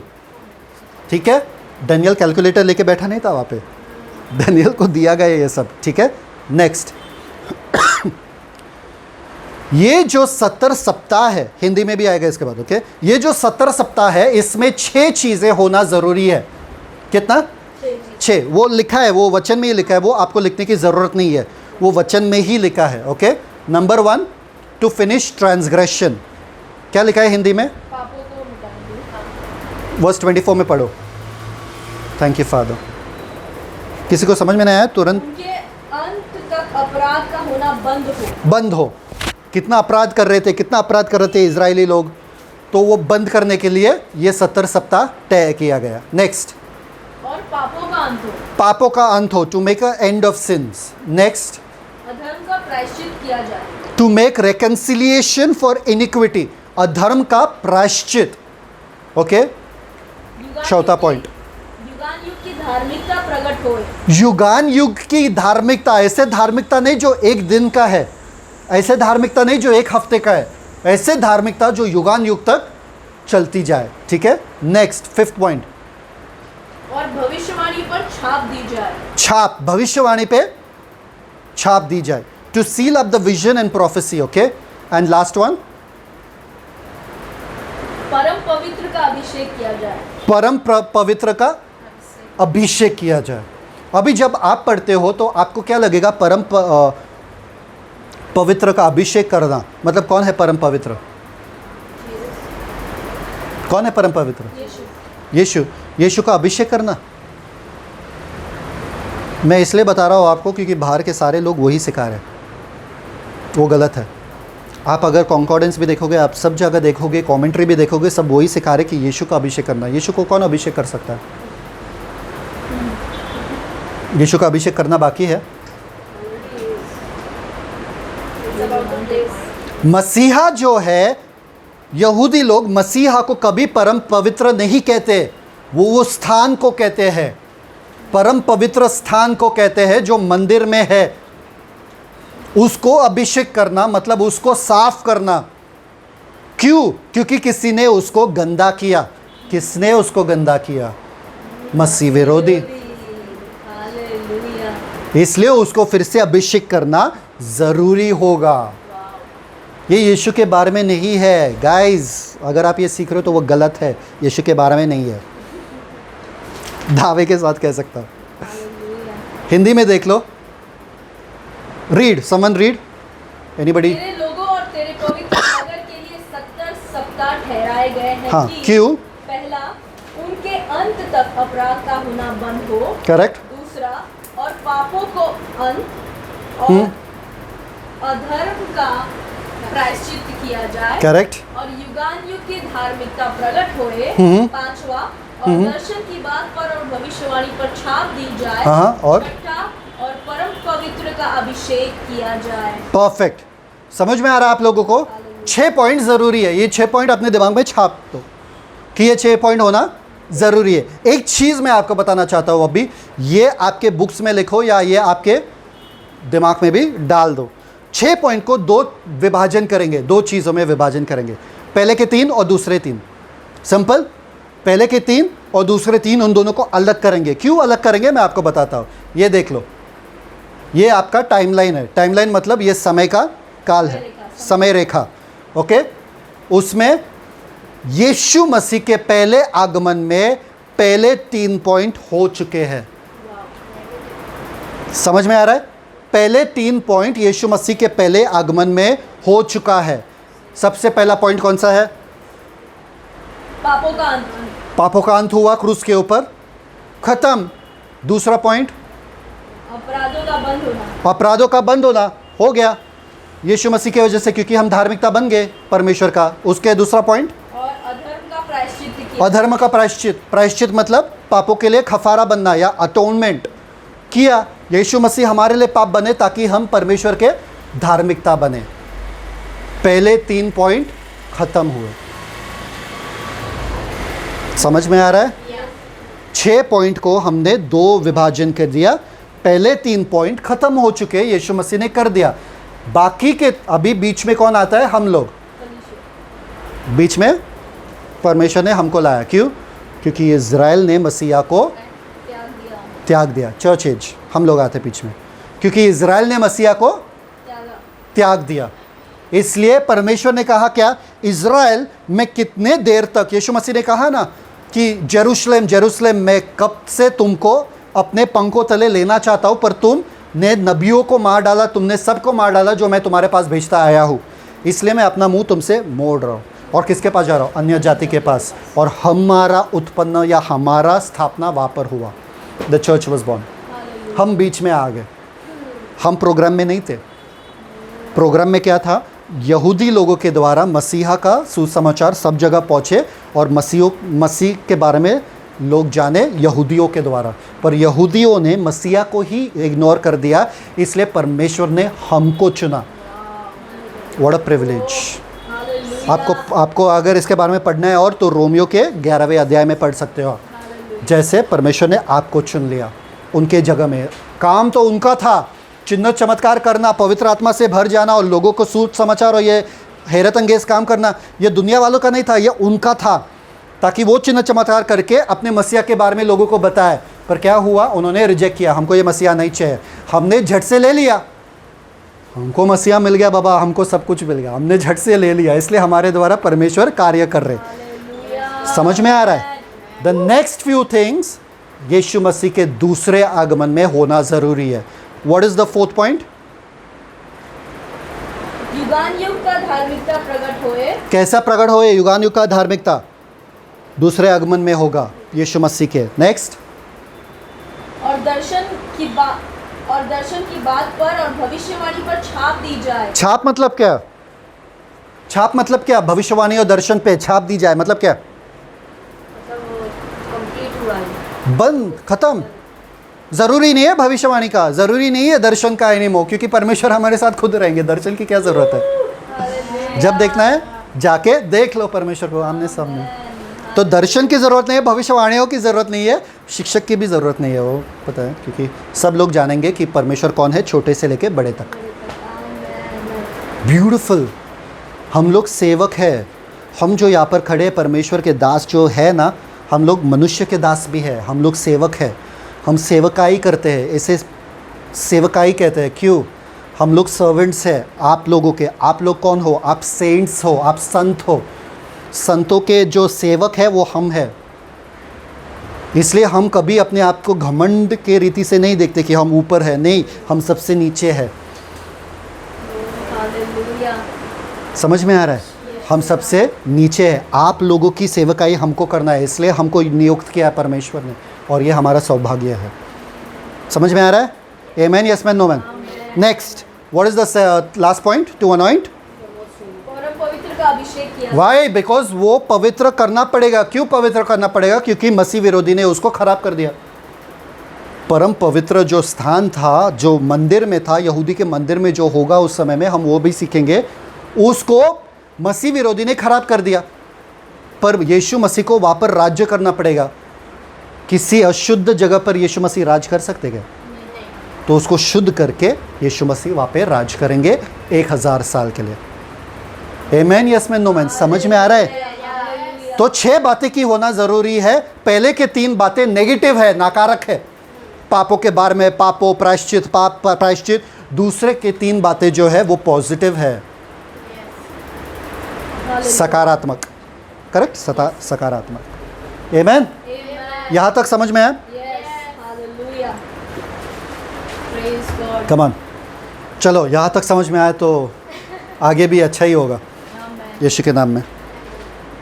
आमेन। लिखे सब? नेक्स्ट, पीरियड, काल, तीसरा पॉइंट। पहला भी तीसरा था क्या? ठीक है, पीरियड, काल, फोर्थ। पीरियड, काल, फोर्थ ही है ना? चौथा पॉइंट है ये, चौथा पॉइंट है काल, समय। ठीक है, रेडी? फर्स्ट पीरियड, ये पीरियड या ये जो काल है, 3 विभाजन है इसके, या 3 विभाग है। 3, ये फर्स्ट पीरियड है, ये फर्स्ट काल है। प्रथम विभाजन, प्रथम विभाजन, फर्स्ट डिवीजन। मेरा हिंदी इंप्रूव हो रहा है। Okay, first period. अभी ध्यान देना, यहाँ पर आप, मैं सिर्फ another 45 मिनट्स बात करूँगा इसके ऊपर। हाँ, सिर्फ 45 मिनट्स तक अपना ध्यान दो। कैलकुलेशंस आने वाला है तो थोड़ा अपना ध्यान दो, ठीक है? पढ़ो वर्स 25, डैनियल 9:25। सो ये जान और समझ ले, सो ये जान और समझ ले। अभी क्या होने वाला है? यरूशलेम के फिर बसाने की आज्ञा के निकलने से लेकर अभिषिक्त प्रधान के समय तक हाँ हाँ, 7 सप्ताह बीतेंगे। कितने? 7 सप्ताह। आपको पता है कितना टोटल ईयर्स है? टोटल साल कितना था? 490। 7 × 70, 490, 490। ये बंदा क्या बोल रहा है? Read it again. ये जान और समझ ले कि यरूशलेम के फिर बसाने की आज्ञा के निकलने से लेकर हाँ हाँ, अभिषेक प्रधान के समय तक 7 सप्ताह बीतेंगे। 7 सप्ताह, मतलब, सप्ताह का मतलब क्या है? 7। सप्ताह मतलब क्या है? 7। तो 7 है ना? 7 सप्ताह मतलब सप्ताह को निकाल दो, उधर 7 डालो तो 7 कितना होता है? 49। कितना होता है? 49 years। 7 × 7, 7 वीक्स। वो बोल रहा है 7 वीक्स। कितना लगेगा टाइम? 7 वीक्स। ऊपर देखो, किधर है लाल? वीक्स को हटा के 7 कर दीजिएगा। ये वीक्स को निकाल के 7 डाल दो तो 7 मतलब मल्टीप्लाई बाय 7 तो 49। तो पहला पीरियड जो है कितने साल का है? 49 ईयर्स। 39। हाँ, ये 49 साल। कितने साल? 49 मिला सबको? मिला? समझ में आया? 49 क्लियर है? देखते कब से कब तक यरूशलेम के शहर। अभी आपको पता है कि वो लोग सारे लोग बाबिलोन में बैठे हैं, यरूशलेम पूरा तबाह हो चुका है, पर उसको आज्ञा दी जाती है। एक राजा ने आज्ञा दिया यरूशलेम को फिर बांधने के लिए। वो राजा कौन था? साइरस। नेहमाया को नहीं, साइरस कुसरू। हाँ, उसके वजह से एजरा वापस आया, जेरुब्बाबेल वापस आया। ओके, तो आज्ञा दिया गया था। 3 आज्ञा दिया गया था यरूशलेम को फिर से बांधने के लिए। कितना? 3। तो कौन से वाले आज्ञा से हमको लेना है वो भी हम देखेंगे। पहला वाला आज्ञा किसने दिया? Khusro, Cyrus, king of Persia, सारे पर्शिया के राजा। पहला आज्ञा किसने दिया? कुशरू, कुशरू लिख दो। पहला आज्ञा कुशरू ने दिया, कुशरू ना। दूसरा आज्ञा किसने दिया? डायरस, डायरस द फर्स्ट, इसने आज्ञा दिया। डायरस को क्या कहते हैं? कुछ तो दारा, दारा, दारा, हाँ दारा ने दिया। ठीक है, दानियल के समय में भी दारा था ना, वो दारा। और सबसे आखिरी वाला अर्ताक्सर्क्सिस, क्या है हिंदी में? नेहमाया, अर्थशर्यस्त, जो भी है। अर्ताक्सर्क्सिस ने दिया। किसको दिया? नेहमाया को। ये 3 डिक्री आपको लिखना ज़रूरी है। हाँ, सारे किंग ऑफ पर्शिया, तो सिर्फ उनका नाम लिख लो बस, काफ़ी है। 3 लोगों ने दिया आज्ञा। और वचन 25 के मुताबिक क्या लिखा है वहाँ पे? पढ़ो वापस 25। सो ये जान और समझ ले कि यरूशलेम के फिर बसाने की आज्ञा के निकलने से लेकर, आज्ञा के निकलने से लेकर, तो कौन से राजा का आज्ञा ले ले हम? पहले वाले ने आज्ञा दिया तब सिर्फ लोग वापस आए, यरूशलेम शहर फिर वापस बना नहीं। दूसरे वाले ने दिया तभी भी सिर्फ थोड़ा बांधकाम हुआ, टेम्पल ही हुआ, पूरा शहर बना नहीं। तीसरे वाले के वजह से हम लोग तीसरे वाले लेंगे, और वो कहाँ पर है? नेहमाया के दूसरे अध्याय 1 से लेके 8। नेहमाया के दूसरे अध्याय 1 से लेके 8 अपने बाइबल में मार्क करो, वो शुरुआत होता है। रीड नेहमाया 2:1-8 पढ़ो। अर्थशस्त्र राजा के 20वें वर्ष के निसान नाम महीने में, जब उसके सामने दाख मधु था, हाँ, तब मैंने दाख मधु उठाकर राजा को दिया। हाँ, इससे पहले मैं उसके सामने कभी उदास न हुआ था। कभी उदास नहीं हुआ था। कोई कह सकता है क्या यहाँ पे? कभी हम लोगों के सामने कभी उदास नहीं रहा। हर दिन वो राजा के सामने जाता था और कहता था कि इस दिन के पहले कभी मैं उदास नहीं था, राजा ने मेरे चेहरे पे कभी उदासी नहीं देखी। हम लोग कैसे रहते हैं? खुशी देखेंगे तो लोग एकदम चौंक जाएंगे, अरे बाप रे बाप, पहले बार इनके चेहरे पे खुशी देख रहा हूँ। नेहमाया 2:1-8, पहले बार इनके चेहरे पे खुशी देख रहा हूँ। पर नेहमाया के बारे में कहा गया, अर्ताक्सर्क्सिस ने पहले बार उसके चेहरे पे उदासी देखा। देखते क्यों, आगे। तब मैं अत्यंत डर गया और राजा से कहा, राजा सदा जीवित रहे। हाँ। जब वह नगर जिसमें मेरे पुरखाओं की कब्रें हैं उजाड़ पड़ा है और उसके फाटक जले हुए हैं, मेरा मुंह क्यों न उतरे? तो राजा ने पूछा उसको, तू उदास क्यों है? तो उसने बता दिया। आगे। राजा ने मुझसे पूछा, हाँ, फिर तू क्या मांगता है? क्या चाहता है तू? क्योंकि पहले बार मैं तुझे उदास देख रहा हूँ, मांग जो चाहिए मैं तुम्हें दूंगा, नेहमाया को कह रहा है। फिर आगे। तब मैंने स्वर्ग के परमेश्वर से प्रार्थना करके राजा से कहा, स्वर्ग के परमेश्वर से प्रार्थना करके राजा से कहा, क्या कहा? यदि राजा को भाए हाँ, और तू अपने दास से प्रसन्न हो तो मुझे यहूदा और मेरे पुरखाओं की कब्रों के नगर को भेज, ताकि मैं उसे बनाऊं। ताकि मैं उसे बनाऊं, नगर को और मेरे लोगों के शहर को वापस बनाओ। आगे। तब राजा ने, जिसके पास रानी भी बैठी थी, हाँ, मुझसे पूछा, तू कितने दिन तक यात्रा में रहेगा और कब लौटेगा? कितना दिन चाहिए तुमको? आगे। सो राजा मुझे भेजने को प्रसन्न हुआ हाँ। और मैंने उसके लिए एक समय नियुक्त किया। फिर मैंने राजा से कहा, यदि राजा को भाए तो महानद के पार के अधिपतियों के लिए इस आशय की चिट्ठियां मुझे दी जाएं कि जब तक मैं यहूदा को न पहुंचूं तब तक वे मुझे अपने अपने देश में से होकर जाने दें। चिट्ठी लेकर वो बंदा निकला कि राजा से आदेश है तुम्हारे देश से गुजर के मैं जाऊँ, क्योंकि हर देश उनको रोक रोक के रखेगा। बोला किधर जा रहे हो? नाकाबंदी। किधर जा रहे हो? तो उनके पास गवर्नमेंट लेटर था। आगे। और सरकारी जंगल के रखवाले आसाफ के लिए भी इस आशय की चिट्ठी मुझे दी जाए, ताकि वह मुझे भवन से लगे हुए राजगढ़ की कड़ियों के लिए और शहर बना के और उस घर के लिए जिसमें मैं जाकर रहूंगा लकड़ी दे। मेरे परमेश्वर की कृपा दृष्टि मुझ पर थी, इसलिए राजा ने यह विनती ग्रहण कर लिया और दानियल के 70वां हफ्ता यहाँ से शुरू हो गया। आमीन। एक बंदे के वजह से, नेहमाया के वजह से दानियल का 70वां हफ्ता शुरू, प्रारंभ यहाँ से हुआ। आमीन। हम लोग डेट भी देखेंगे, हम लोग तारीख भी देखेंगे। तारीख में इतना जाना मत, ओके, वरना कंफ्यूज हो जाओगे, क्योंकि बहुत से कैलकुलेशंस होते हैं, अलग अलग कैलेंडर होते हैं। एक ग्रेगोरियन कैलेंडर है, एक जूलियन कैलेंडर है, एक यहूदी लोगों का कैलेंडर है। थोड़ा मैं आपको विस्तारित से बताऊंगा, पर अभी नहीं फिलहाल। Okay, next, rebuilding of Jerusalem wall and city, decree to build Jerusalem, यरूशलेम के फिर बसाने की आज्ञा से लेके कंप्लीशन तक कितना साल हुआ? 7 × 7 मतलब 49। कितना? जब से वो आज्ञा निकाला गया, और कब तक? जब तक पूरा शहर बना नहीं, जब तक लोग बसे नहीं उसमें। कितने साल में बसे वो लोग? 49 एग्जैक्ट, 50 साल नहीं, 49 एग्जैक्ट साल में वो लोग बैठ गए उधर।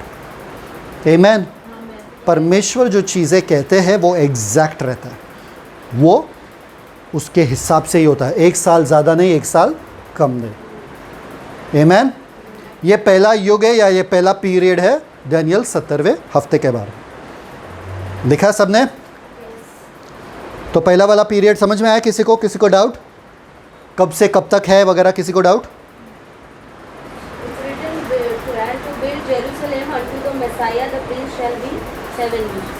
बताता हूँ उसके बाद में। अल्टर रीड आगे। परफेक्ट, समझ में आ रहा, ऐड करके। एंड रीड आगे।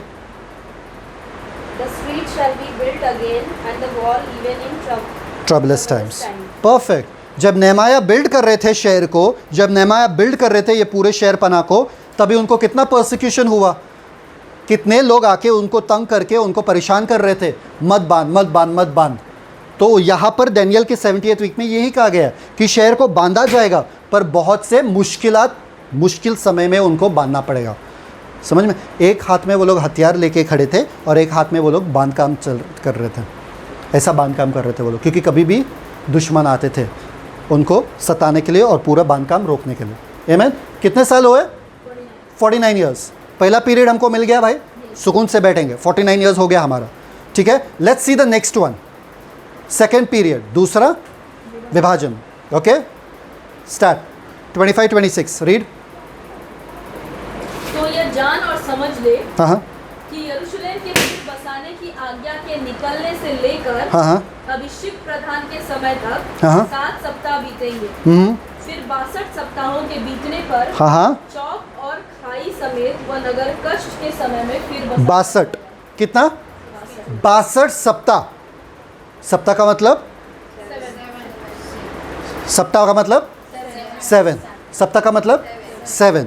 62 सप्ताह। 62 सप्ताह कैलकुलेशन करो। 62 × 7। 62 × 7 कैलकुलेट करो। 62 सप्ताह calculate. Anybody calculate fast? How much?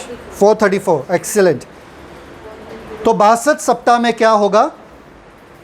Read verse 26। और उन 62 सप्ताहों के बीतने पर हाँ अभिषिक्त पुरुष काटा जाएगा। उन 62 सप्ताह के बीतने पर अभिषिक्त पुरुष काटा जाएगा। अभिषिक्त पुरुष कौन है? मसाया। अभिषिक्त पुरुष कौन है? लिखो अपने बाइबल में, ताकि आप कभी कंफ्यूज ना हो वहाँ पे। अभिषिक्त पुरुष कौन है? यीशु मसीह। काटा जाएगा, पर क्यों? आगे। और उसके हाथ कुछ न लगेगा। हाँ और आने वाले प्रधान की प्रजा न। नहीं नहीं नहीं नहीं नहीं, इंग्लिश में पढ़ो। उसका हाथ कुछ ना लगेगा। And after 62 weeks shall Messiah be cut off, but not for himself. खुद के लिए नहीं काटा जाएगा, वो किसी और के गुनाहों के लिए वो मारा जाएगा। समझ में आ रहा है? हिंदी ने पूरा खत्म कर दिया उसको। नॉट परफेक्ट ना? फिर अभिषेक पुरुष समय तक 70 सप्ताह बीतेंगे, उसके बाद उसने फुल स्टॉप लगा दिया। तभी तो मैं कंफ्यूज हो गई। Then we have to read it in Hindi, in English. Okay, so क्या लिखा है यहाँ पे कि वो अभिषिक्त पुरुष जो है काटा जाएगा, पर अपने लिए नहीं, लोगों के लिए। लोगों के लिए। और यही हुआ यीशु मसीह के साथ। यीशु मसीह अपने गुनाहों के लिए मारे गए क्रूस के ऊपर? नहीं, लोगों के वजह से। पर देखते आगे, read the completion, second period के बारे में बता रहा हूँ। Read the 26 completely. और उन 62 सप्ताहों के बीतने पर अभिषिक्त पुरुष काटा जाएगा, उसके बाद कुछ न लगेगा, और आने वाले प्रधान की प्रजा नगर और पवित्र स्थान को नाश तो करेगी, परंतु उस प्रधान का अंत ऐसा होगा जैसा बाढ़ से होता है। बस यहाँ पर देखते हो आप, completion of Jerusalem. Completion of Jerusalem मतलब यरूशलेम शहर के बनने के बाद से लेके कब तक? अभिषिक्त पुरुष काटा जाने तक। कब से कब? पहले वाला कब था? आज्ञा निकलने से लेके यरूशलेम शहर बनने तक कितना साल था? 49। समझ में आया ना? पहला वाला पीरियड क्या था? अभिषिक्त नहीं, पहले पीरियड आज्ञा निकलने से लेके शहर बनने तक कितना साल था? 49। शहर बनने के बाद और मसीहा के मरने तक कितना साल है? 434। 62 60 इंटू 7, 62 गुना 7 कितना होता है? 434। तो मतलब एग्जैक्ट 434 ईयर्स के बाद यीशु मसीह को क्रूस के ऊपर मारा गया। ये है कैलकुलेशन डैनियल 70th वीक का। फर्स्ट पीरियड क्या था? फर्स्ट पीरियड वापस से बोलो, फर्स्ट पीरियड क्या था? 49 साल। आज्ञा मिलने से यरूशलेम शहर के बांधने तक कितना साल? 49। जहन में बैठ गया सबके? शहर बनने के बाद से लेके कितने साल?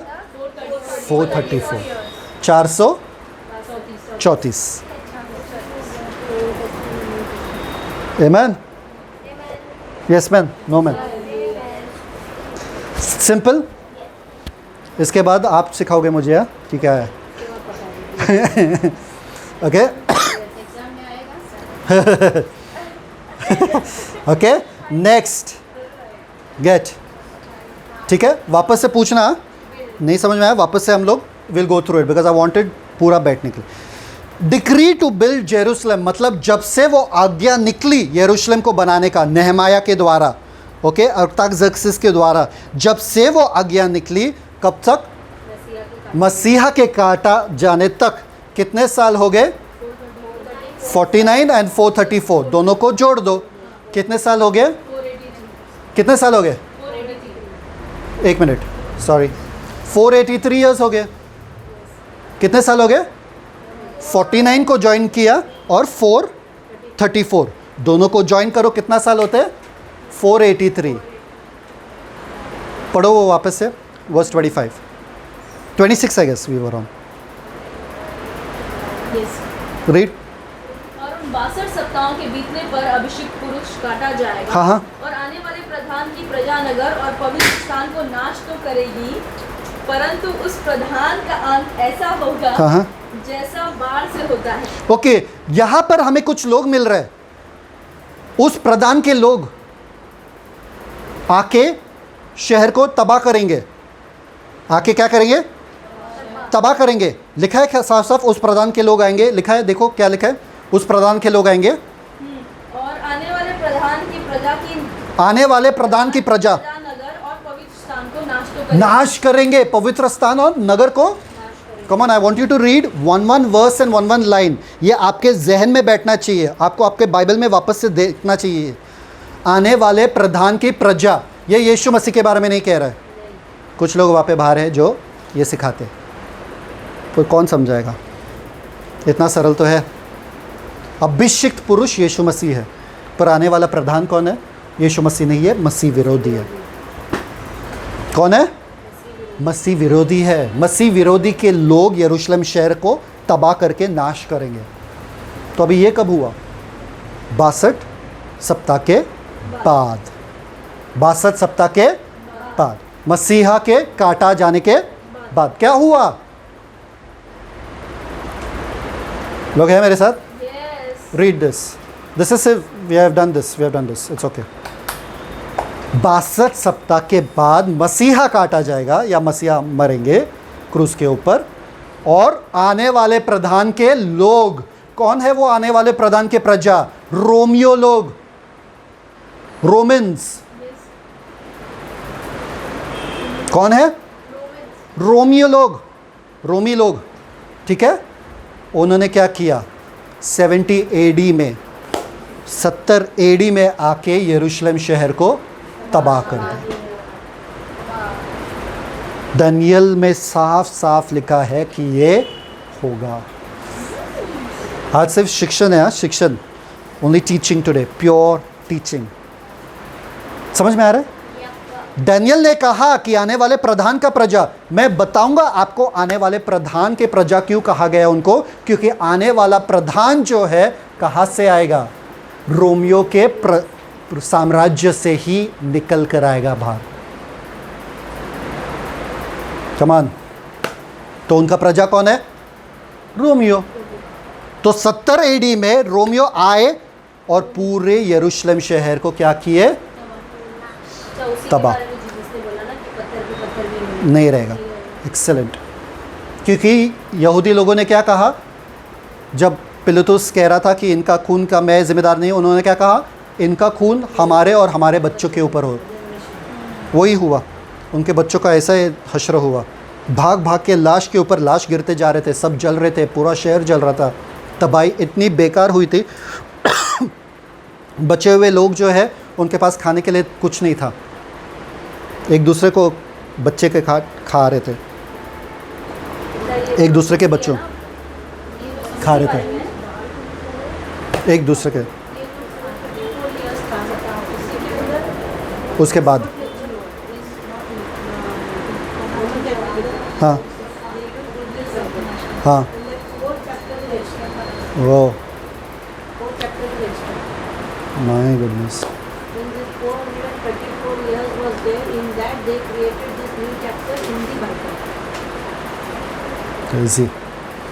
तो ये तबाही हुआ 70वें AD में। इमेजिन, ये साफ है, दिस इज सिंपल। ये कॉम्प्लिकेटेड, ये कॉम्प्लिकेटेड।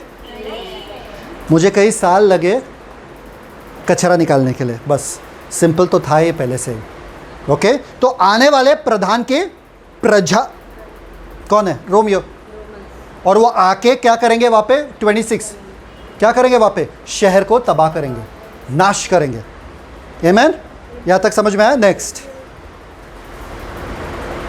483 ईयर्स खत्म हो गया, मसीहा को काटा गया। यहाँ पे देखो 483 ईयर्स ऑलरेडी कैलकुलेशन कर दिया, सबको मिला 483 ईयर्स। कैसे? पहला पीरियड क्या था? 49 ईयर्स। दूसरा पीरियड क्या था? 434। सो 434 एंड 49 ईयर्स को जोड़कर कितना होता है?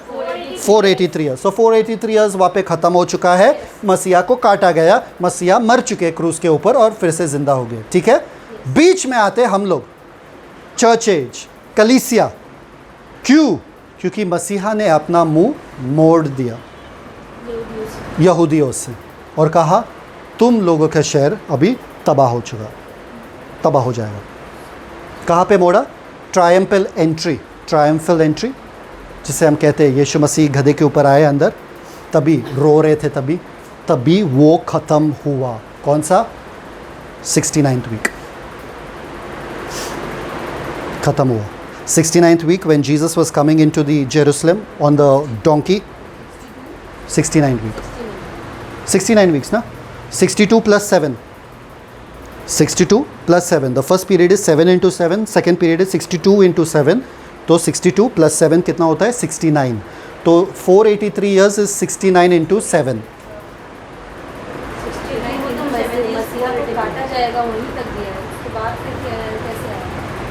ब्लैंक। उसके बाद कुछ नहीं दिया। बताता 483 years मसीहा को कट करने तक खत्म होगा। और ये जीसस जब आए यरूशलेम में, ये तो अच्छा, ये तो उसके पहले है। समझ में आया? 69th वीक के बाद मसीहा को काटा गया। Anybody confused? Okay, first part, the first week was how much? 7 into 7 49, first वाला। ठीक है। सेकेंड वीक क्या था? 62 इंटू 7, 62 इंटू 7, 434। समझ में आया? The second period was 62 into 7, that is 434। So 49 plus 434 is equal to 483। Correct. समझ में आया? तो कितना हुआ? साल कितने हुए? 69 हुए ना? 7 इंटू 7, 62 इंटू 7, तो 62 एंड 7 को ज्वाइन किया तो 62 प्लस 7 कितना होता है? 69। ये आप लोगों से मैथ्स के ऊपर शिक्षण मिल रहा है एक बंदे से जिसको 1 मार्क मिला 150 के ऊपर मैथ्स में। 1 मार्क मिला मुझे 150 के ऊपर, शायद से हैंड राइटिंग की वजह से। हाँ हाँ, मुझे मैथ्स बिल्कुल पसंद नहीं था, और ऐसे बंदे से आपको ये सब मिल रहा है। परमेश्वर को महिमा मिल रहा है। आमीन आमीन। ओके, तो चर्च एज आ गया बीच में, क्यों? क्योंकि मसीहा को रिजेक्ट कर दिया। ओके, एंड लेट्स सी क्या मिसिंग है। आखिरी का 483 हमको कितना चाहिए? 490। कितना चाहिए था पहले में? 490। तो 483 हमको मिल गया। कितने साल बाकी है 490 के लिए? 7 साल। तो इसलिए क्लेश का समय 7 साल है। समझ में आ रहा है? कमाल, समझ में आ रहा है? कैलकुलेशन मिल गया? फिर देखो, फिर से मैं बता रहा हूँ। पहले सब 7 इंटू 7 प्लस 62 इंटू 7, तो टोटल कितना होता है? 49 प्लस 434, ये कितना होता है? 483। Thank you father. Come simple. तो इसलिए अंत में हमको कितना? 490 साल चाहिए था, और वो 483 माइनस 490 कितना साल बाकी है? 7 साल। तो इसलिए हम कहते हैं इसको डैनियल्स 70th वीक, मतलब 1 हफ्ता बाकी है डैनियल का, जो है 70वां हफ्ता। 69 तो हो चुका है, 70वां हफ्ता। Come on. आपको यकीन नहीं हो रहा? मुझे मालूम है यकीन नहीं होगा, इसलिए नेक्स्ट वर्स पढ़ो, वर्स 27 पढ़ो। आपको यकीन नहीं होगा कि 1 हफ्ता बाकी है। पढ़ो। Third period. या और वो प्रधान हाँ। 1 सप्ताह के लिए। क्या प्रधान? 1 सप्ताह। सप्ताह को निकाल दो, 7 डाल दो उधर। 1 सप्ताह मतलब 7। 1 सप्ताह, 1 और 7, 1 7 मतलब कितना होता है? 1 तो कितना होता है? 1 गुना 7 कितना होता है? 7 होता है। समझ में आया? 1 सप्ताह वहाँ पे 1 गुना 7 कितना होता है? 7। हाँ, रीड दैट अगेन। और वो प्रधान 1 सप्ताह के लिए। 1 सप्ताह के लिए वो प्रधान क्या करेगा? बहुतों के संग दृढ़ वाचा बांधेगा। दृढ़ वाचा। बांधेगा। That's so exciting ना? अभी आपको पता चल रहा है कि वो इज़राइल के साथ कवेनेंट क्यों बनाएगा। एक वाचा बांधेगा इज़राइल के साथ, पीस ट्रीटी बांधेगा। मसीह विरोधी, मसीह विरोधी पीस ट्रीटी बांधेगा। कौन कहता है? डैनियल कह रहा है यहाँ पे, गब्रियल कह रहा है डैनियल को। कब बांधेगा वो? 1 हफ्ते के पहले, वो हफ्ते के पहले। ठीक है, आगे पढ़ो। परंतु आधे सप्ताह के क्या? बीच आधे सप्ताह के बीतने पर 1 सप्ताह रुकेगा नहीं वो बंदा, आधे सप्ताह के बीतने पर ही। इसलिए हम वो आखिरी सप्ताह को 3.5 साल में डिवाइड करते हैं। समझ में आया? आखिरी सप्ताह कितने साल का है? 7 साल का है। 7 साल को 2 विभाजन करो तो कितना होता है? 3.5। क्योंकि वो बीच में वो वाचा को तोड़ेगा। समझ में आ रहा है? इसलिए हम थर्ड पीरियड में आते हैं, तीसरे विभाजन। Very easy it is, simple. आमीन। तो ये हम पढ़ रहे। रीड। आखिरी सप्ताह के बीच में क्या करेगा? और वो प्रधान 1 सप्ताह के लिए बहुतों के संग दृढ़ वाचा बांधेगा परंतु आधे सप्ताह के बीतने पर वह मेल बलि हाँ। और अन्न बलि को बंद करेगा। बंद करेगा। यहूदी लोग जो कर रहे वहां पे वो बंद करेगा सब। और आगे, और कंगूरे पर उजाड़ने वाली घृणित वस्तुएं दिखाई देंगी। उसने अशुद्ध कर दिया पवित्र स्थान को। अभी समझ में आ रहा है आपको दानियेल क्यों कहा पवित्र स्थान को अभिषेक करने के लिए? क्योंकि ये बंदा अशुद्ध कर रहा है। करेक्ट। वो ऑल्टर के ऊपर, वेदी के ऊपर कुछ गंदा चीज ऑफर कर रहा है।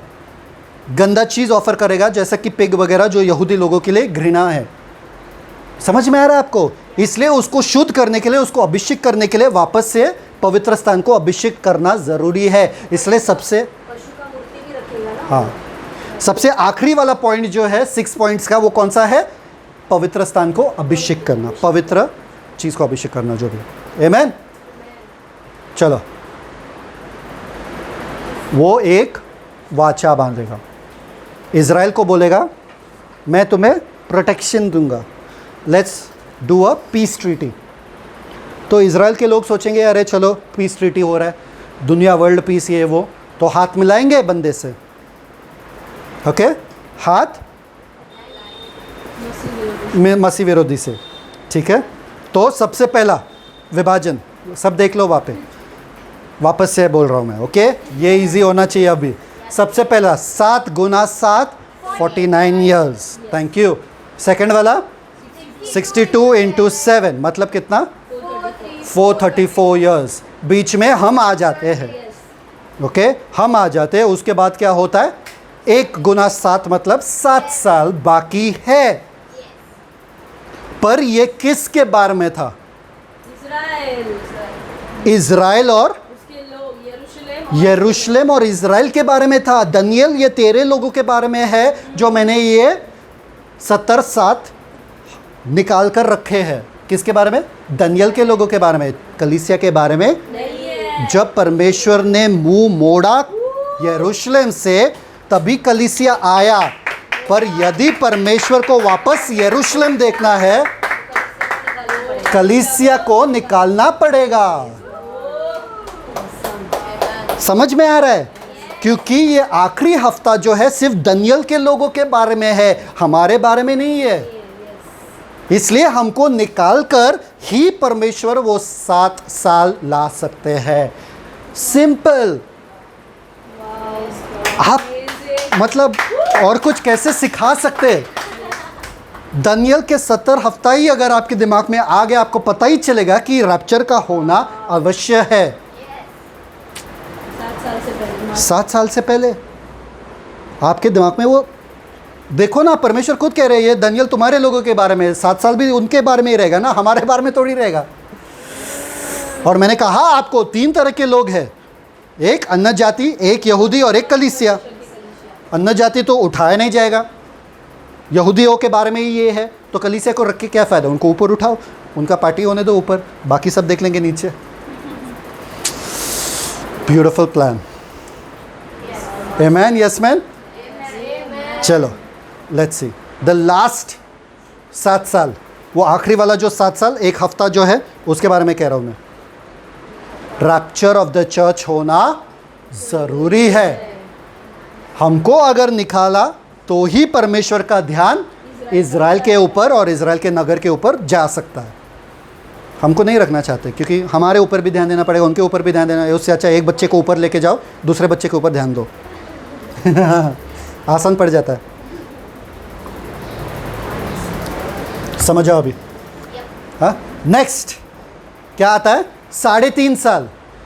मैंने पहले ही बोला था आपको, 7 साल को 2 विभाजन किया, 3.5 बीच में क्या होता है? वो मसीह विरोधी जो है, वो प्रधान जो है, जो आने वाला है, वो अपना पीस ट्रीटी ब्रेक करता है, शांति का वाचा वो तोड़ देता है। 3.5 साल फिर से होता है। पहले 3.5 साल को, ये हम सीखने वाले, ओके? पहले 3.5 साल को यीशु मसीह कहते हैं द बिगिनिंग ऑफ सॉरोज, दुख का शुरुआत, दुख का आरंभ या दुख का शुरुआत, पहले 3.5 साल को। दूसरे 3.5 साल को कहते हैं द ग्रेटर ट्रिबुलेशन, महाक्लेश का समय। महाक्लेश का समय, क्योंकि इट्स लिखा है ना, कि such days were never there on the earth before, ऐसे दिन तो कभी किसी ने देखा ही नहीं होगा. It is better you don't even be a part of it. पृथ्वी के शुरुआत से ऐसे दिन कभी हुए नहीं, ऐसे 3.5 साल में होने वाला है. समझ में आ रहा है? After rapture will be on top, will be looking from top. अरे क्या हो रहा है? अब लोग ऊपर से देखने वाले. आमेन. पहले 3.5 साल उसको कहते हैं मेमने के प्रकोप, मेमने का प्रकोप. इसलिए Revelation chapter 7 verse last verse में लिखा है, और मेमने के प्रकोप के सामने कौन खड़ा हो सकता है. वो पहले 3.5 साल के बारे में, और लास्ट वाले परमेश्वर का प्रकोप. लास्ट 3.5 साल परमेश्वर का प्रकोप. मेमने का प्रकोप थोड़ा, पर परमेश्वर का प्रकोप के सामने कोई खड़ा नहीं हो सकता है. और आप ही सोचो, ये कलीसिया को परमेश्वर अपने प्रकोप में डालेंगे वहाँ पे. इसलिए कहा जाता है बाइबल में, टाइटस में, आई गेस टाइटस में, who saved us from the Wrath to come, जिसने हमको बचाया उस प्रकोप से, उस क्रोध से जो आने वाला है. समझ में आया? हम भला कैसे वो क्रोध से जा सकते हैं, कैसे वो प्रकोप से जा सकते हैं? अगर यीशु ने हमको बचा लिया, पूरे दुनिया को जाना पड़ेगा, हम नहीं जाएंगे. Amen. Yes man no man. और फिर आएगा return of Christ, rapture of church, return of Christ. आरसी तो सिमिलैरिटी देखो. Rapture of church, return of Christ. Yeshu Masih बादलों में आएंगे हमारे साथ, हम भी रहेंगे घोड़े पे. हाँ, घोड़े पे. हमको बांधना पड़ेगा, ऐसा ऐसे गिरते. आमेन. समझ में आया? साफ है, प्लेन है, कुछ कॉम्प्लिकेशंस लग रहा है. परमेश्वर ही ऐसा योजना बना सकता है जो इतना साफ रीति है, इतना क्लियर बनता है. आप बाइबल का कोई भी वर्स पढ़ो, ऐसा ही दिखेगा आपको. और लोग इतना कॉम्प्लिकेट कैसे कर सकते हैं बाहर? समझ में नहीं आता है. बहुत कॉम्प्लिकेट करते, क्योंकि उनको खुद समझ में नहीं आता है. कुछ तो बताना पड़ेगा पब्लिक को, तो कुछ भी बताएंगे. इतना सिंपल है. कुछ लोग बोलते हैं बीच में रैप्चर होगा, यहाँ पे बीच में, ये जो इधर है ना, इधर रैप्चर होगा. कैसे आपको कहाँ से मिलता है ये? कुछ लोग बोलते हैं इधर रैप्चर होगा, हम ऊपर जाएंगे, यीशु नीचे आएगा, हम बीच में मिलेंगे, वापस से हम नीचे आएंगे. इसका मतलब क्या है? इसका मतलब यह है, आप मेरे घर में आ रहे हो तो मैं पहले आपके घर में आता हूँ ताकि आप मेरे घर में आ जाओ.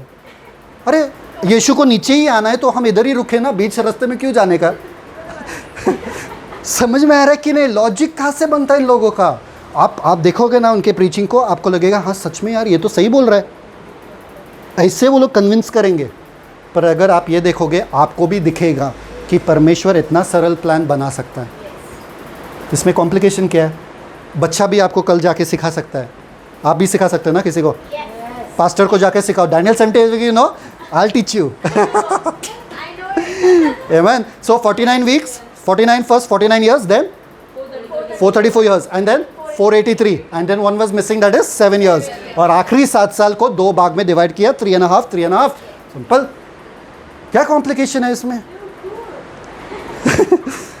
ओके. अभी टाइमिंग देखेंगे. थोड़ा मैंने छुपाया, ऐसा नहीं है. हाँ, थोड़ा एक एक चीज़ छुपाया, वरना सब लोग पहला ही सब कुछ देख लेंगे. हाँ, तो छुपाया. सबसे पहले देखो वहाँ पे 7 weeks दिख रहा है. 7 weeks मतलब 49 years. ये साफ है. 7 मतलब 49. ठीक है. क्या लिखा है वहाँ पे? नीचे पढ़ो, इंग्लिश में पढ़ो. कुछ नहीं दिख रहा है. अच्छा मैं पढ़ता हूँ. देखो इंग्लिश में क्या लिखा है, पढ़ सकता है शालू? रीड. मार्च 14th 445 BC. नेहमाया को आज्ञा कब मिला? मार्च 14th 445 BC.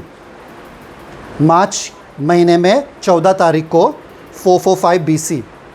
नेहमाया को कब आज्ञा मिला वो लिखो. हाँ, मार्च 14th. पहला आज्ञा को जो मिला नेहमाया को 14 मार्च 445. 445 मतलब 445. क्या बोलते हैं उसको? 445 BC. 445 BC. रेडी? ओके. तो वहाँ से हमारा शुरुआत होता है. उसके बाद हम देखते 62 weeks, 62 हफ्ता, मतलब 62 गुना 7 मतलब 434 years. कितना? 434. समझ में आ रहा है? मैं टाइमिंग आपको बता रहा हूँ, टाइमिंग आपको बता रहा हूँ, ठीक है? ये सेम वही चार्ट है जो मैंने पहला ड्रॉ किया था, पर सिर्फ आपको डिटेल दे रहा हूँ अभी। ये देखो, एग्जैक्टली अप्रैल 6 32 AD को अंत होता है 484 ईयर्स, 83 ईयर्स, सॉरी। अभी आप लोगों को इतना स्मार्ट बना दिया कि कब ख़त्म होता है? अप्रैल 6 32 AD। वो यीशु मसीह का ट्रायम्फल एंट्री था। Exact time April 6 32 AD। Comes to Jerusalem riding on a donkey. Yeshu Masih यरूशलेम में आते हैं गधे के ऊपर। समझ में आ रहा है? तो मार्च 14 445 BC से लेके, सब लोग बोलो, मार्च 14 445 BC, अप्रैल 6 32 AD। समझ में आ रहा है? इसमें दिन कितने हैं? 173880। सब लोग लिखो 173880। एक कैसे कहते हैं उसको? 1,80,000 पूरा 483 इयर्स में इतने दिन है। 483 ईयर्स में इतने दिन है। अभी आप सोचते हैं इतने दिन कैसे हो सकते हैं? In the Jewish calendar they didn't have 365 days. यहूदियों के कैलेंडर में, ये मिस मत करना, यहूदियों के कैलेंडर में 365 डेज नहीं था। यहूदियों के कैलेंडर में 360 डेज था। स्मार्ट। कितना? 360। सब लोग बोलो 360। 5 डेज वो लोग कैलकुलेट करके बचा के रखते थे, क्योंकि why? Because there are leap years, there are moon, there are sun year, lunar eclipse. अगर आपको प्रूफ चाहिए, मुझे मालूम है आप लोगों को प्रूफ चाहिए, है ना? आप लोगों को क्या चाहिए? प्रूफ चाहिए। चलो सबसे पहले किताब को खोलते, ऑलमोस्ट ख़त्म हो रहा है, सो डोंट वरी। सबसे पहले किताब को खोलते, कौन सा वाला किताब? जेनेसिस। Good job. जेनेसिस खोलो, मैं आपको प्रूफ दूंगा। खोलो जेनेसिस चैप्टर 6 आई थिंक।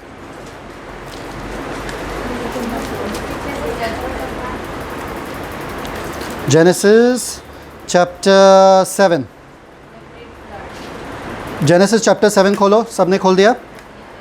अपने अपने बाइबल में खोलो, क्योंकि कैलकुलेशन आप लोगों को करना है। चैप्टर 7। Thank you father. किसी लोगों को कुछ मिल रहा है यहाँ पे? Praise God. Come on. आज के दिन एकदम मैथ्स वाला क्लास हो गया। Okay, chapter 7, genesis chapter 7। किसी को मिला वो वर्स? 11th वर्स पढ़ो, कोई पढ़ो 11th वर्स, 11वां वचन। जब नूह की अवस्था के 600वें वर्ष के हाँ। दूसरे महीने का 70वां दिन आया। दूसरे महीने का, सब लोग बोलो, दूसरे महीना 70 दिन, 70वां दिन। Second month 17th day, 17 day. Correct? सब लोग हैं मेरे साथ?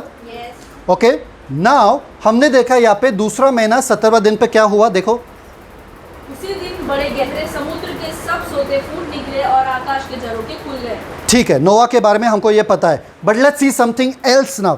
Read chapter 8 verse 3। Genesis chapter 8 verse 3। दूसरा महीना 70 दिन, 70वां दिन, सॉरी 17 डे। रीड। और 150 दिन के क्या? 100? सब लोग बोलो 100। सबको 150 मिला? ठीक है, क्या हुआ? 150 दिन के पश्चात जल पृथ्वी पर से लगातार घटने हाँ लगा। और 7वें महीने के 70वें दिन, 7वें महीने के 70वें दिन शुरू कब हुआ? दूसरे महीने के 70वें दिन पे। खत्म कब हुआ? 7वें महीने के 70वें दिन पे। और कितना टाइम था? 150। अभी आप कैलकुलेशन करो, मतलब एक महीना कितना? सेकेंड मंथ से लेके 7th मंथ कितने महीने होते हैं? दूसरे महीने से लेके 7वें महीने तक कितने महीने होते हैं? 5 महीने होते हैं। 5 महीने। और कितने दिन यहाँ पे लिखे? 150। 150 5 से डिवाइड करो, कितना होता है? 30 तो मतलब एक महीना कितना हुआ? सिंपल।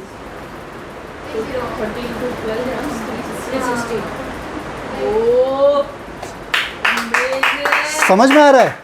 31 रहता था तो 150 नहीं होता था, 30 दिन ही है 150। हाँ फिर 150 तो होता ही नहीं था अगर 31 डेज आता है बीच में तो, पर ये 150 हुआ क्योंकि 30। तो शुरू कब हुआ था? दूसरे महीने के 70वें दिन पे शुरू हुआ और 7वें महीने के 70वें दिन पे ख़त्म हुआ। ओके, दूसरे महीने के 70वें दिन पे शुरू हुआ, 7वें महीने के 70वें दिन पे ख़त्म हुआ। वचन 8 अध्याय 8 और वचन 3 कहता है कि 150 दिन लगा या 150 दिन लगा। 150 दिन, कितना? 150 दिन। महीने कितने हैं? दूसरे महीने से लेकर 7 महीने तक कितने महीने हैं? 5 महीने हैं। तो 5 को डिवाइड करो 150 से तो आपको 30 मिलेगा, मतलब एक महीना कितना हुआ? 30 दिन हुआ। आमीन। इसके बाद वापस से कोई सिखाएगा ये बातें। सबको समझ में आया? सबको समझ में आया? हाँ या हाँ? समझ में आया? तो यहाँ पर they follow the same calendar, जिसके वजह से कितने दिन हुए? 173880। कितने दिन हुए यहाँ पे आपको दिख रहा है? 173880। ठीक है, फिर बीच में क्या आता है? चर्च एज, और लास्ट में आता है ट्रिबुलेशन जो 7 साल का है। Simple.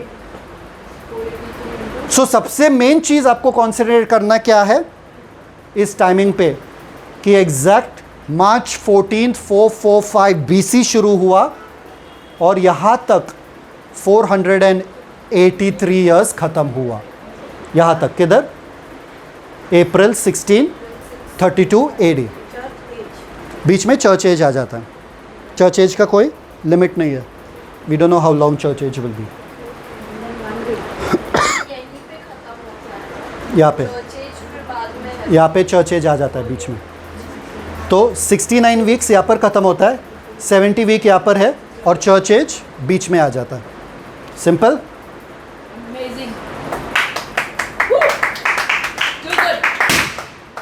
Thank you, thank you so much. Okay, the plot. ये सवाल सबके दिमाग में आता ही आता है, ये 5वां मुद्दा है, इसलिए मैंने इसको लास्ट में रखा। The plot, the land. सब लोग हैं मेरे साथ? All awake? This is the last point, so it should be easy. Thank you father. किसी को कुछ मिल रहा है? चलो प्लॉट देखते हैं। क्षेत्र।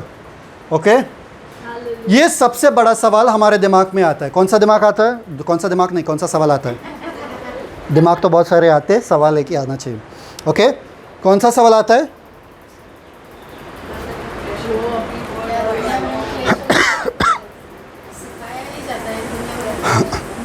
सब लोग सिखाया जाता ना, इंडिया में आ गया 6 मार्क, 6 आ गया।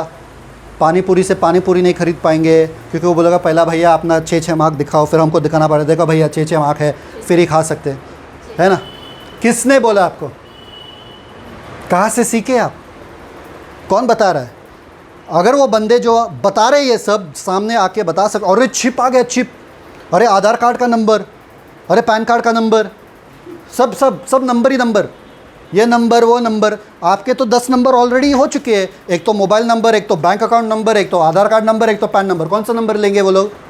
नहीं, सारी डिटेल्स पता चलेगा। तो क्या जो ऐप्स आपने डाउनलोड किया उससे भी लोगों को सारे डिटेल्स पता चलता है, उसमें क्या हो रहा है आपका?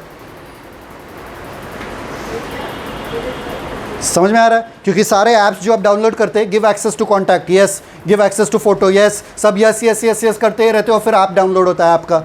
पूरा एक्सेस तो आपने दिया खुद से, तो पूरा आपके फ़ोन में वो लोग घुस के कुछ भी चाहिए वो ले सकते हैं। वो घुस नहीं रहे क्योंकि उनको मालूम है ज़्यादा बैंक अकाउंट रहेगा नहीं, तो क्या घुस के क्या फ़ायदा, वो छोड़ो, अलग बात है। पर अभी चीज़ें बदलती है। आमीन, यस मैन। तो ये सवाल हमारे दिमाग में आता है, क्या tribulation will be world wide? हाँ, यहाँ के लोग जो है आधे आधे में डिवाइडेड किया गया है। इधर के पूरे पेट भरा हुआ है, इधर के पूरे भूखे भूखे बैठे। हाँ, सब इधर के पेट पूरे भरा हुआ है, इधर पूरे भूखे भूखे बैठे। हाँ, ओके। तो will the tribulation be worldwide? थोड़ा मुझे लॉजिक कोई देने वाला है यहाँ पे, तो मुझे थोड़ा लॉजिक दो इसमें, थोड़ा लॉजिक दो। अभी बताए ट्रिब्यूलेशन के बारे में, क्या है ट्रिब्यूलेशन? क्या क्या है ट्रिब्यूलेशन? मेमने का प्रकोप और परमेश्वर का प्रकोप। क्या है ट्रिब्यूलेशन? मेमने का प्रकोप। Thank you. कुछ अलग कहा? Great tribulation. मैंने कहा ना उसको, नहीं वो नहीं है। क्या है? नहीं, क्या है? क्या है? 7 वीक जो बाकी है वो। करेक्ट। अगर 69 वीक्स दानियल और उसके लोगों के बारे में था, लास्ट वाला हफ्ता किसके बारे में रहेगा? इस्राएलियों के बारे में। दानियल और उसके लोगों के बारे में रहेगा ना, तो पूरे दुनिया भर में कैसा रह सकता है? फिर और क्लेश का जो समय है वो 7 साल ही है। समझ में आ रहा है आपको? उसमें भी 3.5 साल इतना नहीं रहेगा। 3.5 साल कुछ नहीं रहेगा, क्योंकि वो मसीह विरोधी कुछ कर नहीं पाएगा, क्योंकि वो शांति से बैठा है 3.5 साल। 3.5 साल के बाद बीच में जब वो कॉन्ट्रैक्ट तोड़ता है, तभी वो अपना सही रूप दिखाता है। पर उसके पास सिर्फ 3.5 साल रहेगा अपने सही रूप दिखाने के लिए। 3.5 साल में एक बात बताओ मुझे, पूरा दुनिया पे राज करेगा? 5 साल में सरकार इंडिया पे राज नहीं कर पा रहा है, 3.5 साल में बंदा पूरे दुनिया पे राज करेगा? 3.5 साल सोचो आप, एक बंदा, कितना सोल्जर रखना पड़ेगा उसको पूरे दुनिया में, कितने लोगों से कांटेक्ट रखना पड़ेगा, कितने लोग उसके आज्ञाकारी होना पड़ेगा। क्यों आज्ञाकारी होंगे? सबके पास अलग अलग दिमाग है। सारे देश बताएंगे, बोलेंगे कि हम क्यों आज्ञाकारी हो भाई, तुमको है कौन? 3.5 साल बंदा, 3.5 साल में पूरे दुनिया पे राज कर सकता है एक बंदा।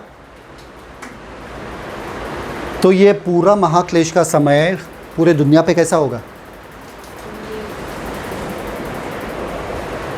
मैं बताता हूँ। कौन है ये? मसीह विरोधी। उसका चेहरा नहीं दिखेगा क्योंकि हमको मालूम नहीं उसका कौन है, कि कोई मुझे पूछो मत मसीह विरोधी कौन है, मुझे भी नहीं पता। क्यों? क्योंकि मुझे जानना भी नहीं है। क्यों? क्योंकि हमारा रैप्चर हो जाएगा। रैप्चर हो जाएंगे तो ऊपर से देख लेंगे कौन है, नीचे बोल के क्या फ़ायदा है ना? कोई भी रोने दो, हमको क्या फ़र्क पड़ता है, हम तो ऊपर जाने वाले हैं। ऊपर से देखेंगे शो। क्योंकि किसी ने बोला अडोल्फ हिटलर महाविरोधी है या मसीह विरोधी है, किसी ने बोला नेपोलियन बोनापार्ट वो मसीह विरोधी है, किसी ने बोला सदाम हुसैन, याद है सदाम हुसैन किसी को? उस ज़माने का सदाम हुसैन याद है? कभी सुना नाम? वो मसीह विरोधी है। ओसामा बिन लादेन वो मसीह विरोधी, सब मर गए। अभी किसके ऊपर डालने का? आज के ज़माने में कोई इतना हिटलर जैसा है नहीं कोई, तो किसके ऊपर डालें? ये बंदा तभी रिवील होगा जब हम उठाए जाएंगे। रैप्चर में सीखे आप लोग, जब तक हम हैं ये नहीं आ सकता है, जब हम चले जाएंगे तब आएगा। क्यों? क्योंकि तभी इसका समय शुरू होता है। 7 साल, 7 साल तभी शुरू होगा जब हम उठाए जाएंगे। और 3.5 साल जो 30 में रहेगा वो किसी को पता ही नहीं चलेगा इसका उद्देश्य क्या है, इसके बारे में किसी को पता ही नहीं है। सबको लगेगा कि ये अच्छा आदमी है।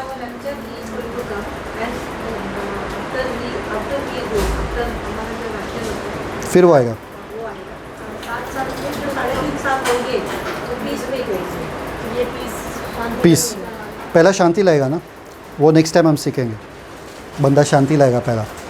रेवलेशन 3 उसका 7, 8, 16 और 17 इन वचनों के वजह से लोगों को लगता है, हाँ 13 रेवलेशन 13, 7, 8, 17 और 16 इन वचनों के वजह से लगता है कि मसीह विरोधी जो है ये पूरे दुनिया पे राज्य करेगा। पढ़ो पढ़ो।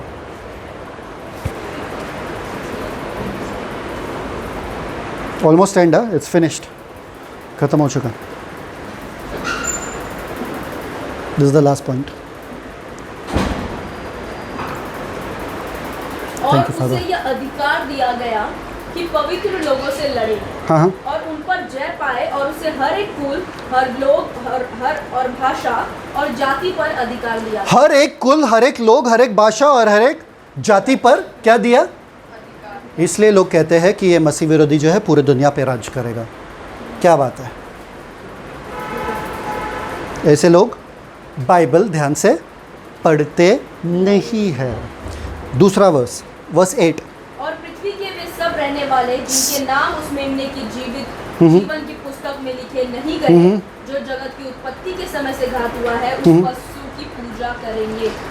हर एक प्राण, हर एक जन, पृथ्वी के सब रहने वाले इसकी पूजा करेंगे जिनका नाम लिखा नहीं गया मेमने की पुस्तक में। Okay, next 16। और उसने छोटे बड़े, धनी, कंगाल, स्वतंत्र, दास सबके दाहिने हाथ या उनके माथे पर एक एक छाप लिखा ना ब्रदर, सबके दाहिने हाथ पे। छोटे बड़े में सब आ जाते, मोटे पतले में नहीं, मोटे पतले नहीं है ना, नहीं, कंगाल, धनी और दास और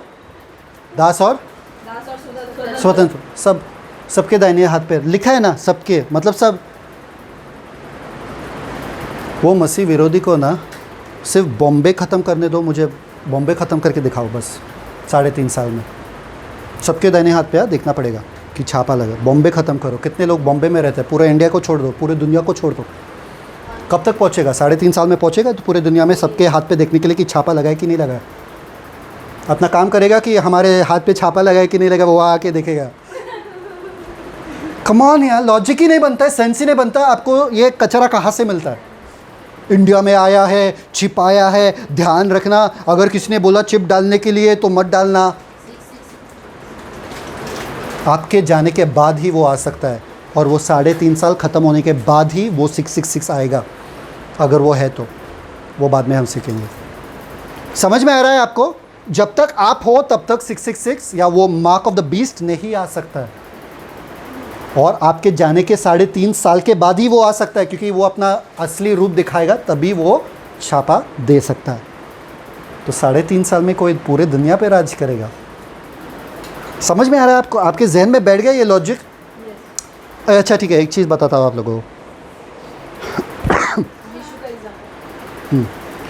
परमेश्वर, पवित्र आत्मा, यीशु मसीह, 12 शिष्य, ओके, पूरे कलीसिया, मीडिया के साथ, टेलीविज़न के साथ 2000 साल हुए, इंटरनेट, मोबाइल सब 2020 साल हुए। अभी तक दुनिया के अंत तक हम पहुँचे नहीं। दुनिया में अभी भी चीज़ें बाकी है, जगह बाकी है जो यीशु के बारे में नहीं जानते। 2020 साल लगे, अभी तक पहुँचे नहीं। वो मसीह विरोधी एक बंदा आएगा, 3.5 साल में पूरे दुनिया में राज करेगा। लॉजिक बनता है? पिता, पुत्र, पवित्र आत्मा, शिष्य, कलीसिया, सारे प्रचारक, मीडिया, सब, फिर भी हम दुनिया के अंत तक पहुँचे ना। वो मसीह विरोधी जो हम 2020 साल में नहीं कर पाए, वो 3 साल में करेगा, 3.5 साल में करेगा। हाँ, तो महासंकट का काल जो है, महासंकट क्लेश का जो समय है, वो पूरा दुनिया में होगा। हाँ या ना? आपको पता है, जब आप एक चीज़ मैं आपको अभी क्लियर कर रहा हूँ, एक पत्थर को जब आप पानी में डालते हो, उसका पूरा रिपल इफ़ेक्ट सब जगह जाता है, उसके लहरें उठते हैं। जब आप पानी में पत्थर डालते हो, उसके लहरें उठते हैं ना, वैसा ही होगा उस समय में। लोग रोएंगे पूरे दुनिया भर में, जो चीज़ें मसीह विरोधी के साथ हो रहा है। मैं बताता हूँ कैसा। अमेरिका में अगर कुछ प्रॉब्लम होता है, अमेरिका का स्टॉक मार्केट वगैरह जब क्रैश होता है, पूरे दुनिया में प्रॉब्लम होता है, क्योंकि उधर का इकोनॉमी अगर गिर गया, पूरे दुनिया में होता है। सारे बिजनेसमैन को प्रॉब्लम हो जाएगा सब जगह। वैसा प्रॉब्लम पूरे दुनिया में होगा, क्योंकि अमेरिका का मार्केट, सुपर पावर का अगर मार्केट गिर गया तो बाकी कौन लेगा, कौन देगा? कोई नहीं देगा, कोई नहीं लेगा। बहुत बार हुआ है ये, अगर आप हिस्ट्री पढ़ोगे बहुत बार हुआ है। ग्रेट डिप्रेशन, बहुत सारे लोगों ने सुसाइड कर दिया उस समय में, क्योंकि उनको कर्जा देना, उनके पास पैसा नहीं था कर्जा देने के लिए वापस। समझ में आ रहा है? तो पूरे दुनिया में प्रभाव तो होगा जो मसीह विरोधी के साथ हो रहा है, प्रभाव तो होगा, पर पूरे दुनिया में महाक्लेश नहीं होगा। मैं आपको और प्रूव करते जाऊंगा जब हम रेवलेशन सीख रहे। ठीक है, तो निराश मत होना। 17 you read, 17 verse 17, no man can buy or sell.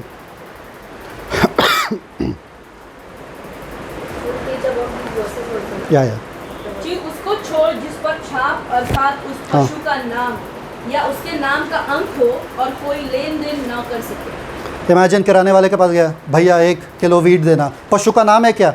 नहीं, सॉरी 1 किलो गेहूं नहीं मिलेगा। ऐसा हो सकता है क्या?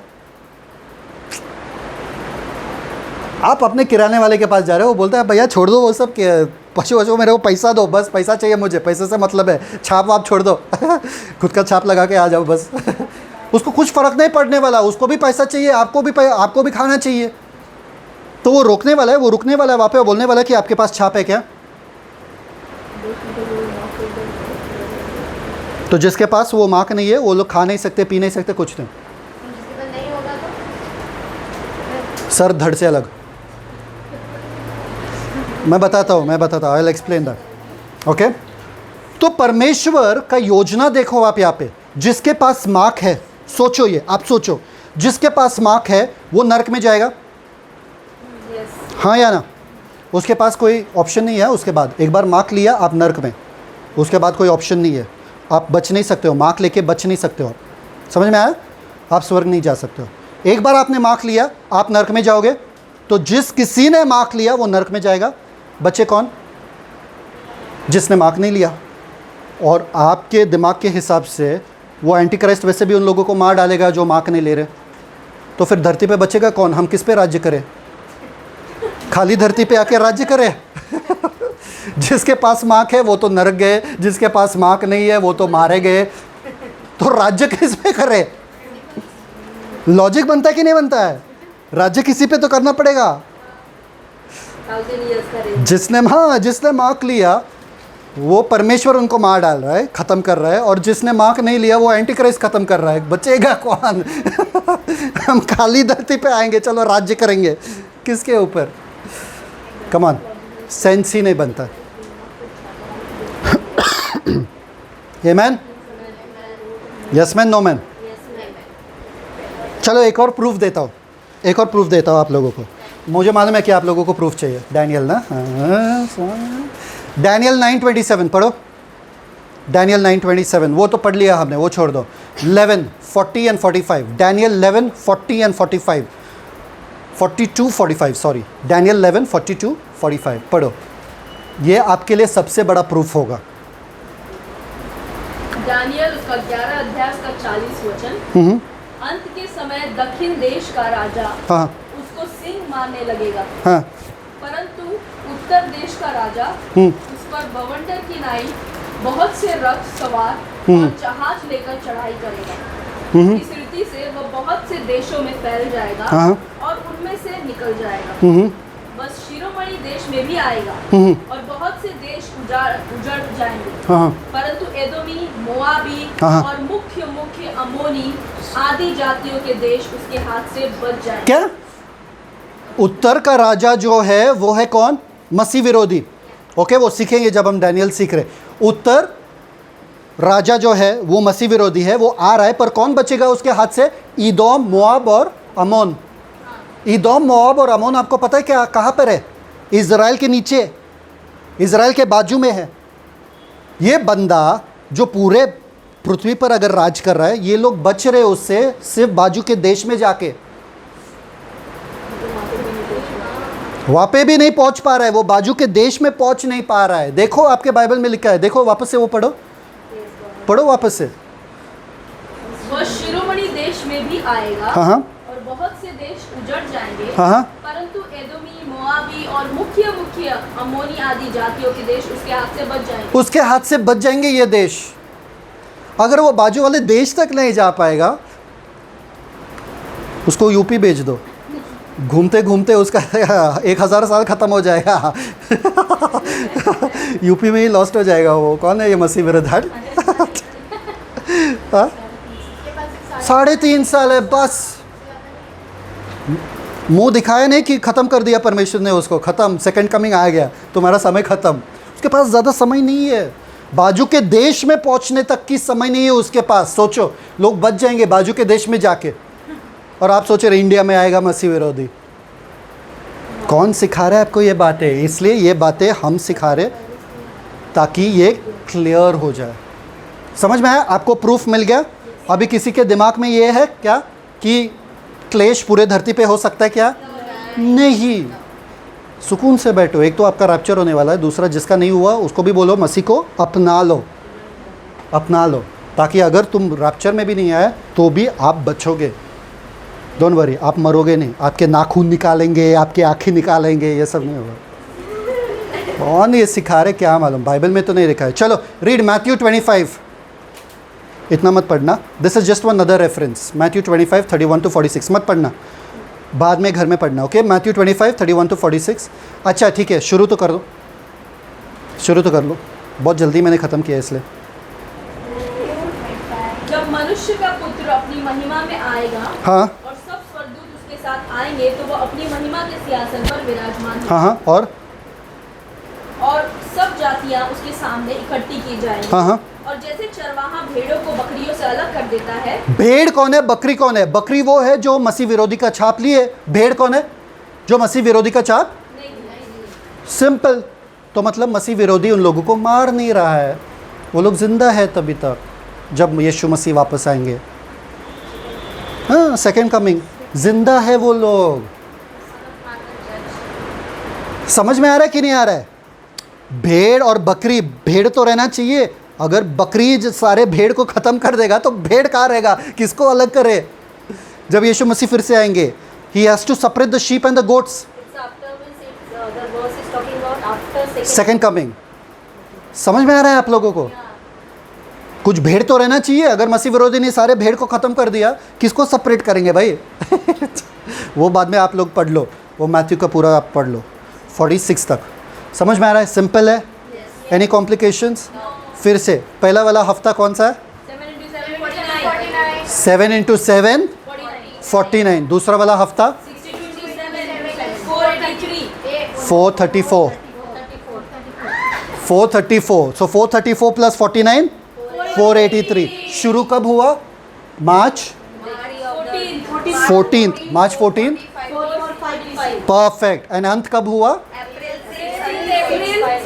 32 6 April 32 AD। Perfect. And church age बीच में आ जाता है और एक हफ्ता बाकी है। वो लास्ट हफ्ता कितने साल का है? 7 साल। और 7 साल भी डिवाइड कैसे किया? स्मार्ट हो गए। डैनियल 70th वीक मास्टर कर गए। 70वें हफ्ते में डैनियल 70th वीक, वो आखिरी वाला, जब हमारा रैप्चर हो चुका है, आखिरी वाले हफ्ते में एंटर करते हैं हम अध्याय 6 में रेवलेशन के। और 4 घोड़े आने वाले। 4 घोड़े आने वाले। कौन है ये घोड़े और क्यों आते हैं और क्या लेकर आते हैं, वो हम अगले बार सीखेंगे। Amen. Next time get ready to meet the horses. Man, shalom. Let us pray. Thank you father. पिता परमेश्वर, धन्यवाद इस सुंदर समय के लिए, धन्यवाद आपके वचन के लिए जो आपने आज बातें हमें सिखाया। पिता परमेश्वर, हम जानते हैं कि आप ही इतना खूबसूरत योजना या प्लान बना सकते हो पिता परमेश्वर। कोई मनुष्य चाहकर भी ऐसा योजना बना नहीं पाएगा पिता परमेश्वर। इतना सरल है, इतना बुद्धि है इसमें पिता परमेश्वर। It is so simple father that you need only theologians to complicate it father lord. Let the world complicate it how much ever it wants, but these children of year have got your precious truth. They have learned how simple and beautiful your plan is father, therefore they can never be deceived father. Thank you master for teaching us such beautiful truths out of your word. I bless everyone that is hearing this message, and I bless everyone that will hear this message in the future. In Jesus' name we decree and declare. Amen. Amen. God bless you.